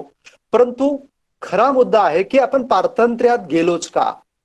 तर बारकाईनं जर आपण विचार केला विद्यार्थी मित्रांनो, तर इंग्रज भारतात येण्यापूर्वी देशभावना याचा अभाव होता. किंबहुना मी असं म्हणेल की देश म्हणून आपलं अस्तित्वच नव्हतं. मग त्याच्यासाठी वेगळे शब्द वापरले असतील, अखंड हिंदुस्थान, साम्राज्य, संस्थान, राज्य, अशा बाबतीत आपण होतो. परंतु तिथे देशभावना, आपण सगळे एक आहोत, एका देशाचे नागरिक आहोत, असं तिथं कुठंच आपल्याला पाहायला मिळालं नाहीये. तर मग यामध्ये आपण पाहिलं की जी ब्रिटिश ईस्ट इंडिया कंपनी भारतामध्ये आले व्यापार करण्यासाठी, आणि इथे असणाऱ्या राज्यकर्त्यांना वाटू लागलं की अरे ते व्यापार करायला आले, दे आर व्हेरी हार्मलेस, आपल्याला काही त्याचा उपद्रव्य नाहीये. आणि मग आपले जे लोक होते ते आपापसातील वैर, आपापसातील राज्यावर, प्रदेशावरती ताबा मिळवणं, किंवा एकाच राज्यात असेल तर आपल्या प्रतिस्पर्ध्याचा काटा काढणं, यामध्ये गुंतलेले हे सगळे लोक होते. मित्रांनो, रॉबर्ट क्लाइव्ह, ज्याचा इतिहासात तुम्ही नाव ऐकलं असेल, तो भारतात आला कसा, नंतर तो भारताचा मला वाटतं गव्हर्नर जनरल या पदापर्यंत पोहोचला. तो गुंड होता, तो फाटका होता अक्षरशः. तो भारतात देखील चोरून आला होता एका जहाजावरती बसून, त्याच्याकडे तिकीट देखील नव्हतं आणि त्यासाठी त्याला मार पण खावा लागला होता. पण जेव्हा तो भारतात आला तेव्हा इथं जी ईस्ट इंडिया कंपनी होती त्यांच्या सैन्य दलामध्ये तो सामील झाला, सैनिक म्हणून साधा.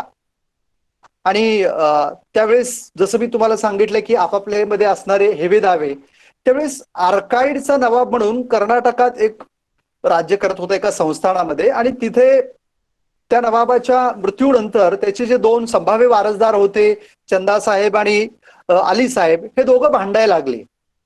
आणि आपण जर बघितला इतिहास, केवळ इंग्रजच आपल्यामध्ये आले नव्हते, पोर्तुगीज आले होते, डच आले होते, फ्रेंच आले होते. आणि तत्कालीन परिस्थितीमध्ये फ्रेंच आणि इंग्रजांमध्ये जगामध्ये साम्राज्य विस्तारण्यासाठी प्रचंड प्रतिस्पर्धा होते. आणि म्हणून हे दोघे भाऊ, एक जण फ्रेंचाकडे गेला, एक जण इंग्रजाकडे गेला मदत घेण्यासाठी. आणि ब्रिटिश लोक याच्या शोधात होते की असं काही मिळतंय का आपल्याला, की जेणेकरून आपण इथे पाय पसरू, हातपाय पसरू. आणि मग हे दोघे आपापसात लढले. त्रिचन्नापल्लीचा वेढा म्हणून इतिहासातील एक प्रसिद्ध वेढा आहे, त्या ठिकाणी हे दोघे समोरासमोर होते, चंदा साहेब, अली साहेब. आणि त्यावेळेस हा Lord Clive British east India कंपनीच्या एका तुकडीमध्ये साधा सैनिक होता. आणि त्याच्या सुपीक डोक्यातून एक आयडिया आली, संकल्पना आली. आणि तो ईस्ट इंडिया कंपनीच्या अधिकाऱ्यांना म्हणाला की मला एक 100 सैन्य द्या, मी या दोघांचंही राज्य जिंकून घेतो. त्यांना असंच तिकडे वेढा देऊ द्या, आपापसात भांडू द्या. आणि सुरुवातीला ईस्ट इंडिया कंपनीच्या लोकांना थोडंसं ते जोक वाटला, विनोद वाटला, परंतु म्हणले काय हरकत नाही. त्याला एक 100 सैन्य दिले, त्यांच्या हातात बंदुका होत्या, ड्रमच्या तालावरती ते गेले. त्या नवाबाच्या राजधानीत दरवाजे उघडे होते, हजारो लोक त्या नगरामध्ये होते, पण कोणी विरोध केला नाहीये. आणि हा लॉर्ड क्लाइव्ह एका ठिकाणी लिहून ठेवतो की त्यावेळी जर या लोकांनी आमच्यावरती साधी दगडफेक जरी केली असती, हात उघडले तर आम्ही त्या ठिकाणी अगदी कुठेच उरलो नसतो. ही अशी परिस्थिती आहे मित्रांनो. त्यानंतर आपल्याला माहितीये की याच इंग्रजांनी पुढे हातपाय पसरले. बंगालचा जो नवाब होता सिराजुद्दौला, त्याचं ह्या इंग्रजाकडे काही व्यापारासाठी जी परवानगी दिली होती त्याच्या अगेन्स्ट काही येणं होतं, आणि तो येण्यासाठी त्यानं तगादा लावला. आणि तगादा लावल्यानंतर या ब्रिटिशांनी त्याचा काटा काढण्याचा प्लॅन केला.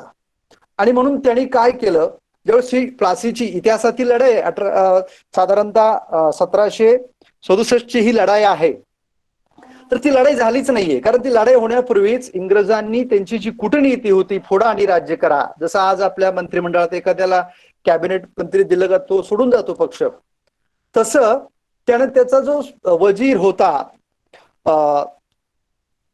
त्याचं नाव आहे मीर जाफर, त्याला 8 लाख रुपयाची लाच दिली त्या काळी. आणि तो मीर जाफरच इंग्रजांना सामील झाला, त्याला आमिष दाखवलं, तुलाच आम्ही नवाब करतोय. आणि हे 8 लाख तर त्यांनी कुठून घेतले होते, आपल्या इथूनच. एक जगत सेठ आणि उनीचंद नावाचे 2 व्यापारी होते, त्यांच्याकडून घेतले, त्याला दिले आणि बंगालचं राज्य हस्तगत केलं. त्यांनी कधीच संपूर्ण एका वेळेस हिंदुस्थानावरती ताबा मिळवला नाही. एकाला मदतीला आपल्यातल्या घेऊन दुसऱ्याचा काटा काढून त्यांनी आपला हा संपूर्ण देश पारतंत्र्यात नेला. 150 वर्षे इथली लूट केली. आणि त्यानंतरचा इतिहास तुम्हाला माहिती आहे.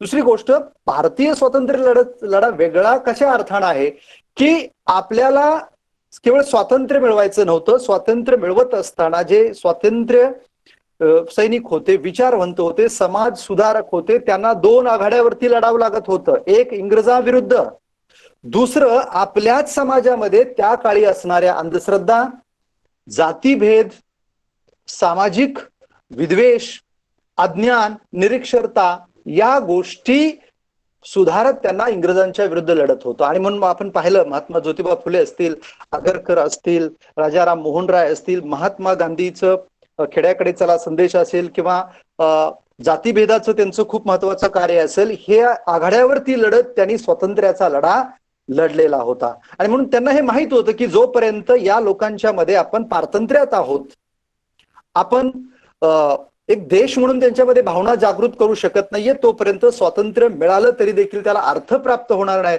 स्वातंत्र्य मिळालं तरी देखील हे लोक पुन्हा ओरबडून खातील, जातीपातीत भांडतील, संस्थानिक आपल्याला माहिती किती होते ते त्याच्यासाठी भांडतील, याचा देखील धोका त्यांनी ओळखला होता. आणि म्हणून खऱ्या अर्थानं भारतीय स्वातंत्र्याची चळवळ लढा हा जगातील एकमेव असा आहे जो स्वकीय विरुद्धही होता आणि परकीय विरुद्ध होता. त्यानंतर मित्रांनो, आपण आज 75 वर्ष पूर्ण केलेली आहेत. 75 वर्षामध्ये काय आपला देश कुठपर्यंत आला? कारण 1945 साली जेव्हा दुसरं महायुद्ध संपलं तेव्हा अनेक राष्ट्र स्वतंत्र झाली, ब्रिटनच्या ताब्यातून, अनेक फ्रेंचाच्या ताब्यातून. तर आपण जर पाहिलं, जेव्हा 1947 झाली, आपण स्वतंत्र झालो, तेव्हा ब्रिटिशांना एक मोठी शंका होती की हे लोक असे आहेत जातीपातीत विभागलेले, आणि चव्हाण सर माईक बंद झालाय. माईक बंद झालाय. हो सर. सांगा प्लीज सर. तर 1947 साली जेव्हा स्वातंत्र्य मिळालं तेव्हा ब्रिटिशांच्या समोर एक त्यांच्या मनात मोठी शंका होती, म्हणजे कुत्सितपणे म्हणा की या लोकांना राज्यघटना तर लिहिता येईल की नाहीये, किंवा लिहिली तर हा एवढा खंडप्राय देश, बहुभाषिक, बहुजातीय, बहुधर्मीय जे पक्षात भांडतात हे एक राहतील का. आणि म्हणून त्यांनी तिथेही त्यांची फोडा आणि त्याची नीती चालू ठेवली. आणि म्हणून त्यावेळी आपल्या स्वातंत्र्याच्या भारत मातेच्या ह्याच्यावरती कपाळावरती बळबळती जखम त्यांनी सोडली आणि ती म्हणजे विभागणीची. आणि त्याचे दुष्परिणाम आपण आजही पाहतोय. त्यानंतर भलं मोठं आव्हान होतं, राज्यघटना लिहिलं डॉक्टर बाबासाहेब आंबेडकर आणि त्यांच्या सहकाऱ्यांनी अशी राज्यघटना लिहिली की आज भारत हा जगातील सर्वात मोठा लोकशाही प्रधान देश आहे. कमी आपलं आयुष्य लोकशाहीचं तरी देखील अमेरिका, इंग्लंड याही देशातील लोकशाहीपेक्षा सशक्त आणि एक निरोगी लोकशाही म्हणून आपण आज वाटचाल करत आहोत. मित्रांनो, 75 वर्ष पूर्ण करत असताना आपला देश स्वतंत्र जेव्हा झाला त्यावेळेस आपली अवस्था काय होती. त्यावेळेस आपल्याकडे आपलं जे साक्षरतेचं प्रमाण होतं ते 18.33% होतं. आज आपण 75वी साजरी करत असताना जवळजवळ 75% साक्षरतेचा प्रमाण साध्य केलेला आहे. आज जगामध्ये अनेक देश आहेत, परंतु 75 वर्षामध्ये आज जगामध्ये ज्या मोठ्या अर्थव्यवस्था आहेत 10, त्यामध्ये आपण 5व्या क्रमांकावरती आहोत. अमेरिका, चीन, जपान, जर्मनी नंतर भारत ही जगातील 5वी मोठी अर्थव्यवस्था आहे. हे खूप मोठे यश आहे मित्रांनो. 1951 साली केवळ 20 विद्यापीठं होती. आज आपल्याकडे 1000 पेक्षा जास्त विद्यापीठं आहेत. परंतु आज ही विचार करण्याची वेळ आहे की आपण संख्यात्मक वाढ केली. आपला देश मोठा आहे, लोकसंख्या प्रचंड आहे, त्यामुळे संख्यात्मक वाढ आपल्याला झालेली पाहायला मिळते, परंतु आपल्याला त्या विद्यापीठाच्या गुणात्मक वाढीकडे पण पाहणं आवश्यक आहे. 1947 साली आपल्या भारत देशातील लोकांचं 249 रुपये हे दरडोई उत्पन्न होतं. 249 रुपये. आज आपलं हे दरडोई उत्पन्न जवळजवळ 94,566 रुपये झाले. यश आहे मित्रांनो. 300 धरणं होती 1947 साली. आज आपल्याकडे 4,700हून अधिक मोठी धरणं आहेत. ओलिताखालील क्षेत्र आपलं केवळ 22.6 दशलक्ष हेक्टर होतं ज्यावेळेस आपण स्वतंत्र झालो. आज ते 48% म्हणजे जवळजवळ 140 दशलक्ष हेक्टर पैकी आपण आज साधारणतः 70 दशलक्ष हेक्टर क्षेत्र ओलिताखाली आणू शकलेलो आहोत. अनेक विद्यार्थ्यांनी उल्लेख केला, इस्रो आहे, DRDO आहे, एम्स असतील, IITs असतील. ही खूप मोठी प्रगती आहे, समाधानकारक आहे. पण आजही आपल्याला पाश्चिमात्य देशाच्या तुलनेत कुठंतरी विचार करावा लागेल.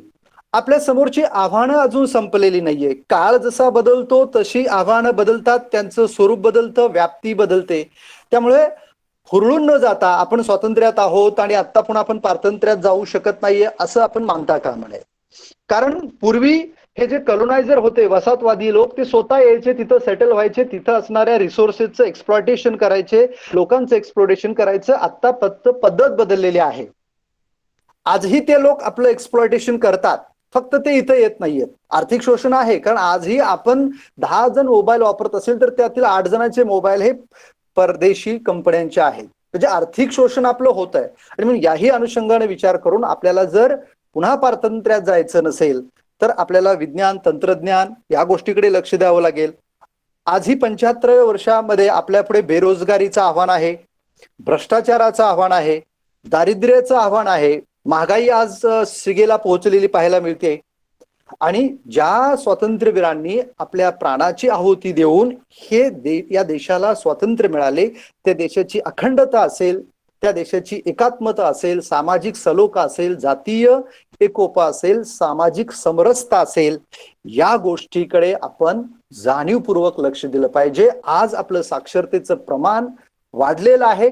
आजही देशविघातक, समाजविघातक शक्ती त्यांच्या स्वार्थासाठी किंवा काही परकीय शक्तींच्या हाताला लागून देशामध्ये जातीय दंगली, धार्मिक दंगली किंवा एक जे वर्चस्व आहे ते वर्चस्व आणू पाहत आहेत. तर तुम्ही आम्ही सर्वजण शिकलेलो आहोत. या स्वातंत्र्य दिवशी आपण सर्वांनी एक प्रतिज्ञा करायची, एक पण करायचंय की मी कोणत्याही परिस्थितीत धार्मिक विद्वेषाला, जातीय द्वेषाला बळी पडणार नाहीये.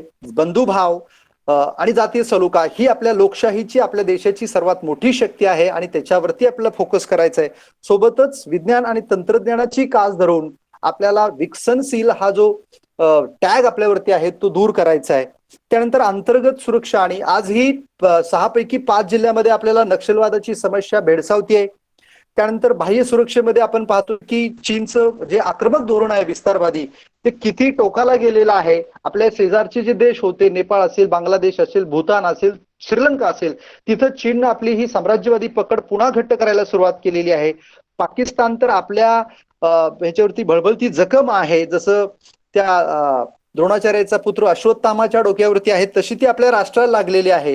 या सगळ्या आव्हानांना सामोरं घेऊन अंतर्गत सुरक्षा आणि बाह्य सुरक्षेला प्रभावीपणे सामना करत आपल्याला हे स्वातंत्र्य अबाधित ठेवायचंय. सोबतच आपल्याला जे मूलभूत हक्क मिळालेले आहेत, जे कर्तव्य मिळालेले आहेत, त्या हक्कांची जेव्हा आपण मागणी करू तेव्हा आपल्याला कर्तव्याचा विचार करावा लागणार आहे, त्याचं पालन करावं लागणार आहे आणि या देश कायम कसा स्वतंत्र राहील आणि प्रगती करत राहील एवढाच विचार आपण आजच्या या स्वातंत्र्य दिनी करणं आवश्यक आहे. मला संयोजकांनी या कार्यक्रमामध्ये बोलण्याची संधी दिली त्याबद्दल खूप खूप धन्यवाद. जय हिंद, जय महाराष्ट्र. धन्यवाद चव्हाण सर. आज आपण आम्हाला स्वातंत्र्यपूर्व काळाची पार्श्वभूमी खूपच मार्मिक शब्दामध्ये सांगितली. काही काळासाठी आम्हाला देखील त्या काळामध्ये आहोत असे वाटले. धन्यवाद सर. यानंतर आपल्या संगणक विभागाचे विभाग प्रमुख श्री SM सावंत सर यांना मी विनंती करतो की त्यांनी आपले मनोगत व्यक्त करावे. सावंत सर. धन्यवाद सर. या ठिकाणी आपण मला माझं मनोगत व्यक्त करायला संधी दिल्याबद्दल मी धन्यवाद मानतो. विद्यार्थी मित्र हो, दरवर्षी 15 ऑगस्टला आपण भारताचा स्वातंत्र्य दिन साजरा करतो. कारण 15 ऑगस्ट 1947 या दिवशी भारत स्वतंत्र झाला. 100-125 वर्षाची गुलामगिरी दूर झाली आणि या गुलामीला दूर करण्यासाठी, या स्वातंत्र्य मिळवण्यासाठी अनेक साऱ्या भारतीयांनी खूप तीव्रतेने लढा दिला. अनेक देशभक्त हुतात्मा झाले. प्रत्येक भारतीय या स्वातंत्र्यासाठी असुसला होता. म्हणून विद्यार्थी मित्र आपण प्रत्येक दरवर्षी 15 ऑगस्टला या मंगल क्षणाचे स्मरण केले आणि आपण हा स्वातंत्र्य दिन साजरा करतो. अनेक ठिकाणी आजच्या दिवशी ध्वजारोहण करून राष्ट्रध्वजाला वंदन केले जाते. आपल्या दिल्लीमध्ये सैनिकांचे संचलन केले जाते. आजच्या दिवशी अनेक ठिकाणी देशभक्तीपर कार्यक्रम साजरे केले जातात. लोक घराघरावर भारताचा राष्ट्रध्वज फडकवतात. आपण हे मिळालेले स्वातंत्र्य मोठ्या कष्टाने मिळवलेले आहे आणि ते आज आपण टिकवलेले आहे, टिकवले पाहिजे, तरच खऱ्या अर्थाने आपण या देशाची प्रगती करू शकतो. म्हणून या दिवशी प्रत्येक भारतीय देशाच्या स्वातंत्र्याची आपण एक प्रतिज्ञा घेऊया की जेव्हा जेव्हा डोळे उघडतील तेव्हा जमीन भारताची असो. जेव्हा डोळे उघडतील तेव्हा जमीन भारताची असो. जेव्हा डोळे बंद होतील तेव्हा मनात आठवणी भारताच्या असोत. मरण आलं तरी दुःख नाही, मरण आलं तरी दुःख नाही, फक्त मरताना माती या मातृभूमीची असो, अशी आपण प्रत्येक भारतीय या ठिकाणी आजच्या दिवशी प्रतिज्ञा करूया. अनेक साऱ्या स्पर्धकांनी आणि माझ्या सहकार्यांनी या ठिकाणी भारतीय स्वातंत्र्य कसं प्राप्त झालं त्यासाठी असणारा संघर्ष या ठिकाणी अधोरेखित केला. परंतु खरं विद्यार्थी मित्र हो, आज हे मिळालेलं स्वातंत्र्य टिकवणं आणि प्रत्येक क्षेत्रामध्ये भारताचा वरचष्मा असणं हे आपलं ध्येय असलं पाहिजे. कारण आपण आज पाहिलं जगाच्या प्रगतीमध्ये आज आपला उल्लेख प्रामुख्याने केला जातो, पण असे अनेक सारे सेक्टर्स आहेत की ज्याच्यामध्ये आपल्याकडे असणारं कौशल्य आपण सिद्ध केलं पाहिजे आणि त्याच्यावरती सुद्धा भारत देशाचा झेंडा कसा फडकवता येईल या दृष्टिकोनातून प्रयत्न केले पाहिजेत. आज तंत्रज्ञानाचं युग आहे आणि तंत्रज्ञानानं आज अनेक साऱ्या अशक्य गोष्टी शक्य होतात आहेत आणि आपण सुदैवानं आपण असं म्हणूया की आपण या प्रवाहामध्ये आहोत आणि या तंत्रज्ञानामध्ये आपण आपलं पूर्णपणे कौशल्य देऊन आज जे याचा वापर आणि वावर आहे हा प्रामुख्याने जर आपण वाढवला तर नक्कीच आपण या स्वातंत्र्यानंतरच्या लढ्यामध्ये स्वातंत्र्यपूर्वी लढा झालाच, परंतु स्वातंत्र्यानंतरचा जो लढा आहे यामध्ये यशस्वी होण्यासाठी आज आपण आपलं कर्तृत्व आज सिद्ध केलं पाहिजे. तर मला वाटतं कारण अनेक साऱ्या स्पर्धकांनी आणि माझ्या सहकाऱ्यांनी या ठिकाणी बरंच आपलं इथं विचार व्यक्त केलेले आहेत. गेली 1.5 तास आपण हा कार्यक्रम आपण साजरा करत आहोत. तर वेळेचा पाहता मी या ठिकाणी माझे एवढेच 2 शब्द इथं संपवतो आणि मला बोलण्याची संधी दिल्याबद्दल मी आपले आभार व्यक्त करतो. धन्यवाद. धन्यवाद Sawant sir.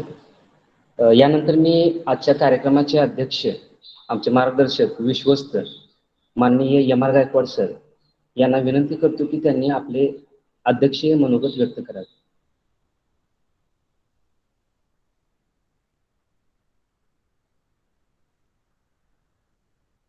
Hello.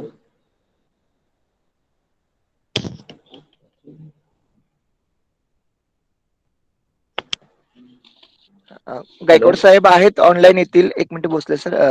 M R Gaikwad साहेब येतील ऑनलाईन.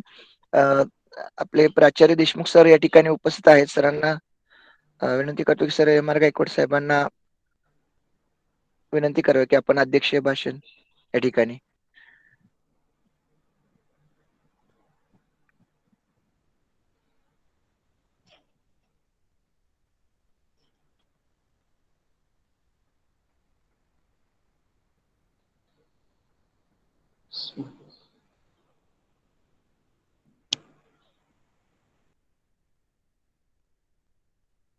भोसले सर तोपर्यंत आपण 2 मिनिटं बोलावं. भाऊचे सर, भोसले सर. सर येतील, गायकवाड साहेब येतील ऑनलाईन. आपण 2 मिनिट तोपर्यंत हे करू.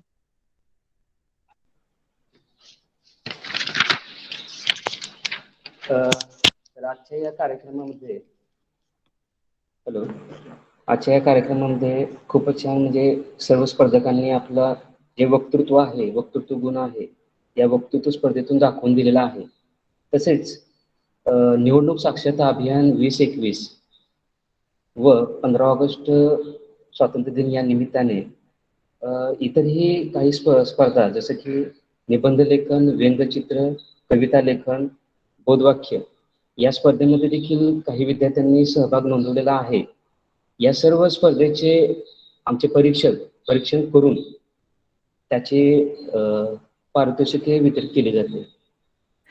भोसले सर या ठिकाणी मी तुम्हाला थांबवतो. तर विद्यार्थी मित्र हो, गेले आपण सकाळी 10 वाजल्यापासून साधारणतः 1.5 तास हा कार्यक्रम आपण या ठिकाणी साजरा करतोय. 15 ऑगस्ट खरंच आपल्यासाठी एक उत्सव असल्यासारखा आहे.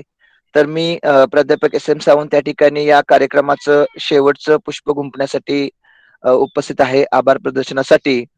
तर विद्यार्थी मित्र हो, आज खूप चांगल्या रीत्या आणि उत्कृष्ट पद्धतीने हा ऑनलाईन कार्यक्रम या ठिकाणी आपण आयोजित केला आणि तो आपण साकार सुद्धा केलेला आहे. या ठिकाणी कार्यक्रमाच्या सुरुवातीलाच आपण आपल्या काही कॉलेजचे ग्लिम्सेस पाहिले की जेव्हा कॉलेज आपलं सुरू होतं तर अगदी उत्स्फूर्तपणे सर्व विद्यार्थी आणि सर्व शिक्षक आणि सर्व कर्मचारी यांच्या प्रयत्नातून आपण 15 ऑगस्ट किंवा 26 जानेवारी अशी अनेक सारे कार्यक्रम साजरे करत होतो. परंतु हे वैश्विक संकट अख्ख्या जगावरतीच आहे आणि प्रामुख्यानं आपल्या जिल्ह्यामध्ये काही 5 तालुके आहेत की ज्याच्यामध्ये हे कोरोनाचं जे काही वाढता आकडा आहे तो भयंकररित्या असल्यामुळं काही आदेशानुसार आपल्याला आज हे साजरा करता आलं नाही. परंतु त्याचं औचित्य साधून आज आपण या ठिकाणी या 15 ऑगस्ट दिवशी स्पर्धेचं आयोजन केलं. तर या कार्यक्रमास उपस्थित असणारे आपल्या संस्थेचे अध्यक्ष आदरणीय भाऊ BR गायकवाड साहेब या कार्यक्रमास उपस्थित होते आणि आपल्या सर्वांना त्यांच्या या अमूल अशा प्रयत्नातून आज आपण हे आपलं विद्यालय उभा आहे आणि आज अनेक सारे कार्यक्रम घेण्यासाठी आपल्याला हा एक मोठा प्लॅटफॉर्म उपलब्ध झालेला आहे. तर मी आपल्या संस्थेचे अध्यक्ष BR गायकवाड साहेब यांचं मनापासून हार्दिक आभार मानतो. त्यानंतर या कार्यक्रमास आपल्या संस्थेचे सचिव आदरणीय AR गायकवाड साहेब हे सुद्धा उपस्थित राहिले, त्यांचे सुद्धा मी मनापासून आभार मानतो. तसेच आपले ज्येष्ठ विश्वस्ताने आम्हाला कुठल्याही कार्यक्रमासाठी आणि नेहमी तत्परतेने मार्गदर्शन करणारे आमच्या संस्थेचे ज्येष्ठ विश्वस्त या कार्यक्रमाचे अध्यक्ष MR गायकवाड साहेब या ठिकाणी सुद्धा मी मनापासून आभार व्यक्त करतो. आपल्या संस्थेचे उपप्राचार्य श्री VM गायकवाड सर, तसेच आमच्या सर्वांच्या मार्गदर्शिका एम गायकवाड मॅडम यांचं मी मनापासून आभार व्यक्त करतो. या कार्यक्रमासाठी उपस्थित असणारे आणि कार्यक्रमाचं प्रस्तावना करणारे आणि आमच्या सर्वांचे लाडके असे आणि सर्व विद्यार्थी मित्रांचे लाडके असे आणि आम्हाला नेहमीच प्रत्येक गोष्टीमध्ये अगदी मनापासून सर्व गोष्टीसाठी प्रोत्साहित करणारे, मार्गदर्शन करणारे आमच्या संस्थेचे प्राचार्य डॉक्टर आर्य देशमुख सर यांसुद्धा मी मनापासून आभार व्यक्त करतो. आजच्या स्पर्धेचे पर्यवेक्षक प्राध्यापक पी.सी. चव्हाण सर, विभाग प्रमुख general science and humanities department, ते सुद्धा या कार्यक्रमास उपस्थित राहिले, सर्व विद्यार्थ्यांचं पर्यवेक्षण केलं, त्यांनी सुद्धा त्यांचं मनोगत व्यक्त केलं, त्यांसुद्धा मी मनापासून आभार व्यक्त करतो.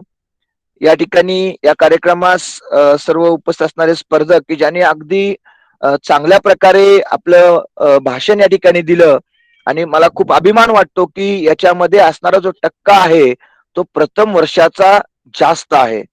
म्हणजे आज जे प्रथम वर्षाचे नवीन प्रवेशित विद्यार्थी आहेत त्यांचं जर कौशल्य पाहिलं तर नक्कीच खूप अभिमान वाटतो की ते आमच्या शिवाजी पॉलिटेक्निक मध्ये आज प्रवेशित आहेत आणि त्यांना योग्यरित्या अशा येणाऱ्या भविष्य काळामध्ये अनेक सारे प्लॅटफॉर्म उपलब्ध होतील आणि त्या सर्व विद्यार्थ्यांचा सर्वांगीण विकास कसा होईल याच्याकडे जे संस्थेचं आमच्या सर्व शिक्षक वृंदांचं धोरण आहे त्याला नक्कीच एक चांगली संधी भेटेल.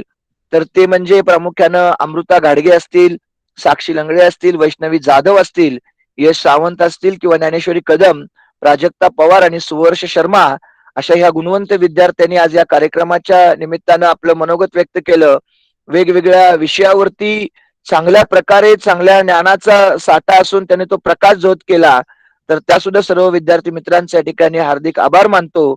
या कार्यक्रमास उपस्थित असणारे सर्व विद्यार्थी मित्र, प्रथम वर्ष, द्वितीय वर्ष आणि तृतीय वर्ष या सर्व विभागाचे सर्व विद्यार्थी, त्यांचे पालक या कार्यक्रमास उपस्थित होते.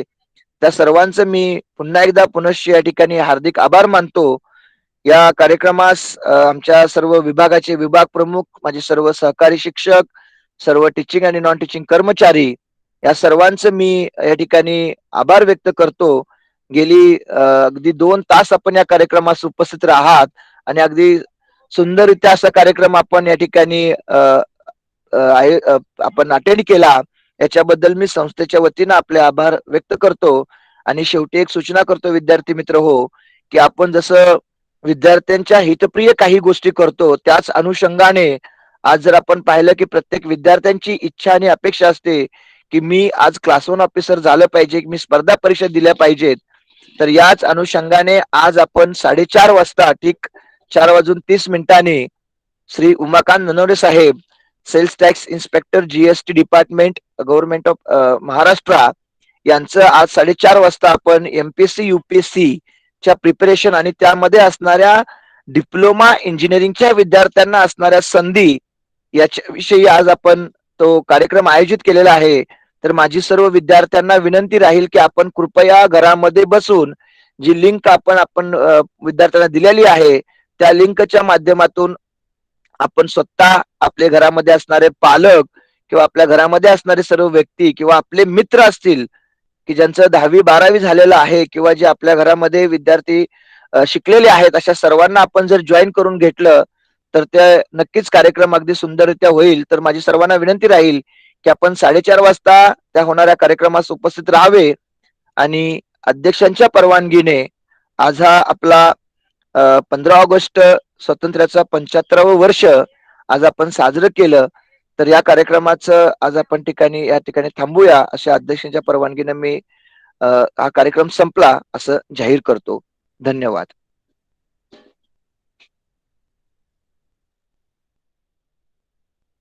धन्यवाद सावंत सर. नक्कीच कोरोनाच्या या वैश्विक संकटावर आपण लवकरात लवकर मात करून आपलं जीवन पूर्ववत व्हावे अशी ईश्वरचरणी प्रार्थना करूया. व आजच्या या स्वातंत्र्य दिनानिमित्त 2 ओळी मी सांगू इच्छितो कि ये बात हवाओं को याद रखना, रोशनी होगी चिरागों को जलाए रखना, लहू देकर जिसकी हिफाजत हमने की, ऐसे तिरंगे को सदा दिल में रखना. भोसले सर. नक्कीच सर. या प्रार्थनेबरोबरच अध्यक्षांच्या परवानगीने हा कार्यक्रम इथे संपला असं मी जाहीर करतो.